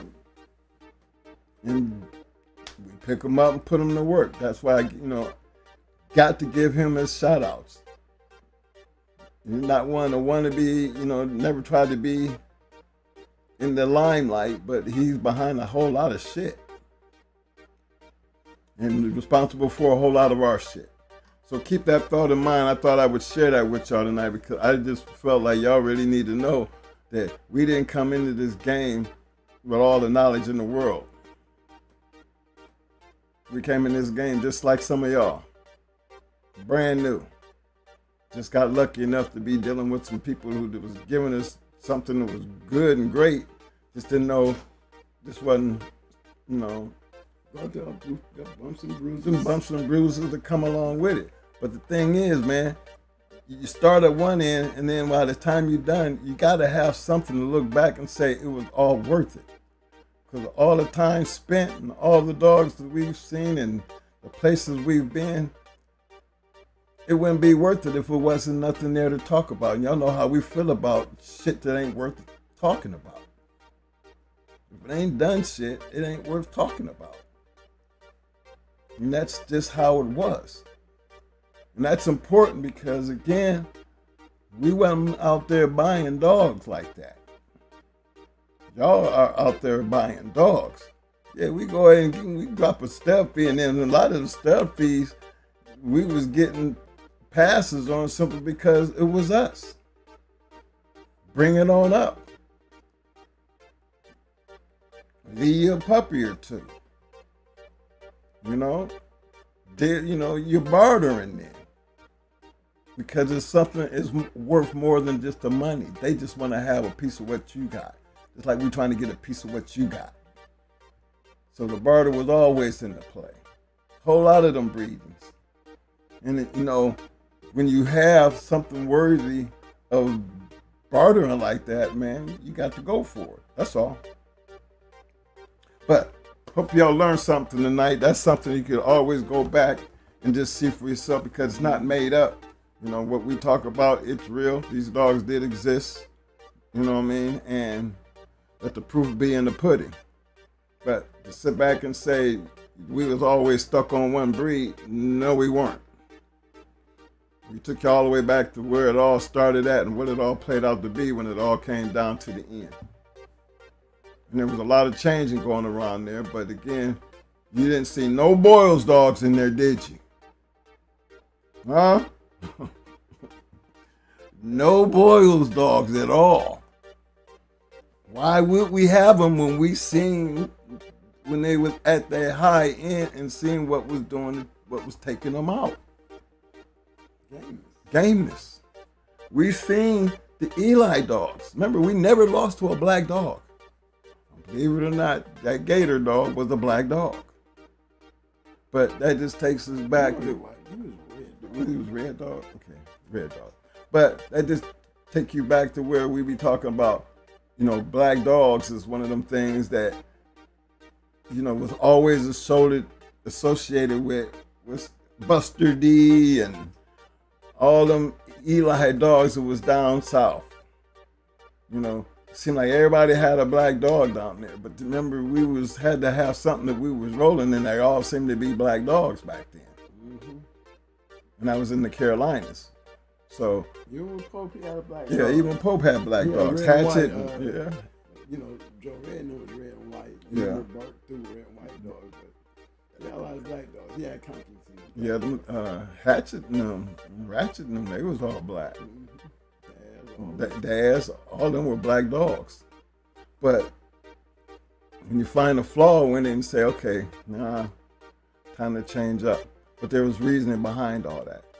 And we just thought we'd take you down the trail. Just, we had experience with a couple. But hopefully you learned something from the situation. If you don't get nothing out of this conversation, at least take out, look into, follow the format. Follow the process. And you're going to get what you want out of it. But just like Mo said, don't be kennel blind. One thing we were not. We had too many dogs to be kennel blind. We seen enough good dogs to know what was staying and what was going. Remember, we from 80 to 40. Woo! That was a big jump. I can tell you what. You see us talking about that in 40 that was left behind. You also hear him talk about the ones that end up leaving. So, good dogs, they say the only way you find them at. I think anybody can have a good dog if you put the time in it and if it's the right one. But only you will know. But be fair about it. Be true to it. Give it a chance. Don't rush. Don't make the mistakes. Remember, we know what mistakes look like. We've done dumb shit. But you can't keep doing dumb shit. That's what makes you a better dog, man. That gives you the experience to sit down and talk about what you've done because you can go back and show this is what my work has done. My work should look like the people who taught me. That's when you know, yeah, you was on the right track, twin. Yeah, we kind of know that. You see the people we talking about? How would we not be? And that's what I'm trying to express to you guys. Conversations would be a whole lot different when you have something to stand on compared to just having something to just talk about. That's where your experience gonna come from. That's when it's easier to talk about because you've been there, been through the process, you have the results to show for your process, and then you can appreciate the work you put in, and that helps other people appreciate what you're saying.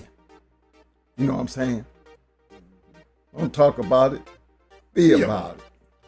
And always, I mean, God damn it, you better always scratch the wind. Much love to y'all. Much love to y'all. Thanks for showing up. Big shout out to Big Bruh, and big shout out to Dickie Foster with the 3-piece. Again, fellas. Big shout out there to 7-8 General and the crew. Love y'all, man. Make sure I miss my man Frederick Hasbad. You know what I mean? RBG Lone Wolf. Hold on, a couple more my little bruh in the house. Red Bobby. What up, fam? Marcus the Great. I see you, fam. Cecil Jackson. What up, fam? MB for fire. Love always, fam. I just wanted to make sure I get them people in because I missed them along the way, but I want everybody. I don't care if I missed the dog father, I see you, fam. But I just want all you guys to know, hey, we appreciate you guys showing up. We appreciate always, the fact that you just come to hear us talk about something. Yeah. But suggestions, guys. Suggestions. You know what I mean? That's one thing we don't never get. I see everybody else's comments and after they shows and shit. But I don't know. I just be wanting more communication because, fellas, trust me on this. We are not here to beat other people down. We're not here to put ourselves on a pedestal. What we are here to do is share a very enlightened experience that we shared in our life. And this is not the only thing that we could actually talk about that we had a great time and had success in our life. This is just one of them things that we love because the love of the game. So we gonna jump in this community and share that love with y'all. So it's not about us being bigger and better than anybody. What it's about is being accessible to people who want to sit down and have a conversation, who want to understand something, who want to reach out and, well, what do I do? Remember, Mo can tell you about pretty much anything that you want to know when it comes to anything dealing with a goddamn pit bull. From kennel cough to sickness, to anything that you really need to know. How you gonna, if you really want to call a person, Mo one of them people. Because we had many dogs on the yard that we pretty much dealt with a whole bunch of everything. But through the experience, we got through it. And that right there is why we don't do Facebook. Maybe, we don't do TikTok or none of that. Maybe I should. I'm even looking to revamp things. But, again, sometimes you got to put time in to do that. And when you just don't have the time based on our situation, these things are hard to do. But we still make it every Tuesday and Friday. Might be down to the last, that last hour to figure out what is it going to be, to where I'm stuck to trying to figure out, what we're going to do. And I'd be like, okay. But the fact is, we still going to be here. So help us out. The comment sections, you can always use, that to reach out. You have the email address. Some of y'all have the phone numbers. You can go to some of the shows and get the phone numbers because we're easily accessible. Utilize some things But again, we can even help you move forward. You know, and this is for the guys that's always trying to do the right thing. The American Pit Bull Terrier gonna always be an American Pit Bull Terrier, and it don't necessarily always have to be a box dog. My thing is, this is a new generation. This is something new that everybody's trying to do. Whether you're showing your dog or whatever you're trying to do, it's still gonna be the same dog in our eyes. The thing is what's gonna make your dog better than the next dog? And papers ain't gonna get it. And that right there is why it's important that the community find a way, instead of trying to put down who's better than what, find a way to make the new way worthy of talking about, instead of arguing about it. We don't get into what people do with these dogs, because we can only tell you our experience. You're going to create a new experience, but the dog part ain't never changed. The dog is going to be the American Pit Bull Terrier, and then the last time I checked, there's just certain things about an American Pit Bull Terrier that's going to be the standards of an American Pit Bull Terrier. They come in all different shapes, sizes, and colors. But a pit bull is a pit bull. It's just a matter of what you choose to do with that pit bull, and what you're going to do to make that pit bull worthy of being talked about. That's all. But the community has to understand that. We're in new times now. We're not trying to be in your time. We're going to enjoy our time and share that part with you. Y'all, it's y'all's time now. So y'all do what y'all do. And we're going to continuously to talk about the past, but we're still open to the American Pit Bull Terrier that I think we're well schooled in, the raising and the upkeeping and trying to start something new. We can't talk about nothing but old, but then y'all can give a reason why we would want to talk about something new. So I'm going to put that on the community and up to you guys to make that part happen. Because we're not trying to fit in. We're just trying to be a part of the helping part. What do you think? How you think we should do this? Because we're still businessmen too, so we got to keep that part in mind. Everything starts from nothing, can always be something. It's just a matter of what kind of something you want and how big you're trying to get with it. That's all. You doing dogs of the night tonight, man? Nah, I'm gonna let you figure that out. Nah. Cause that means you got to pull up one of your dogs, huh? You ain't trying to do that. No. I feel you. All right then.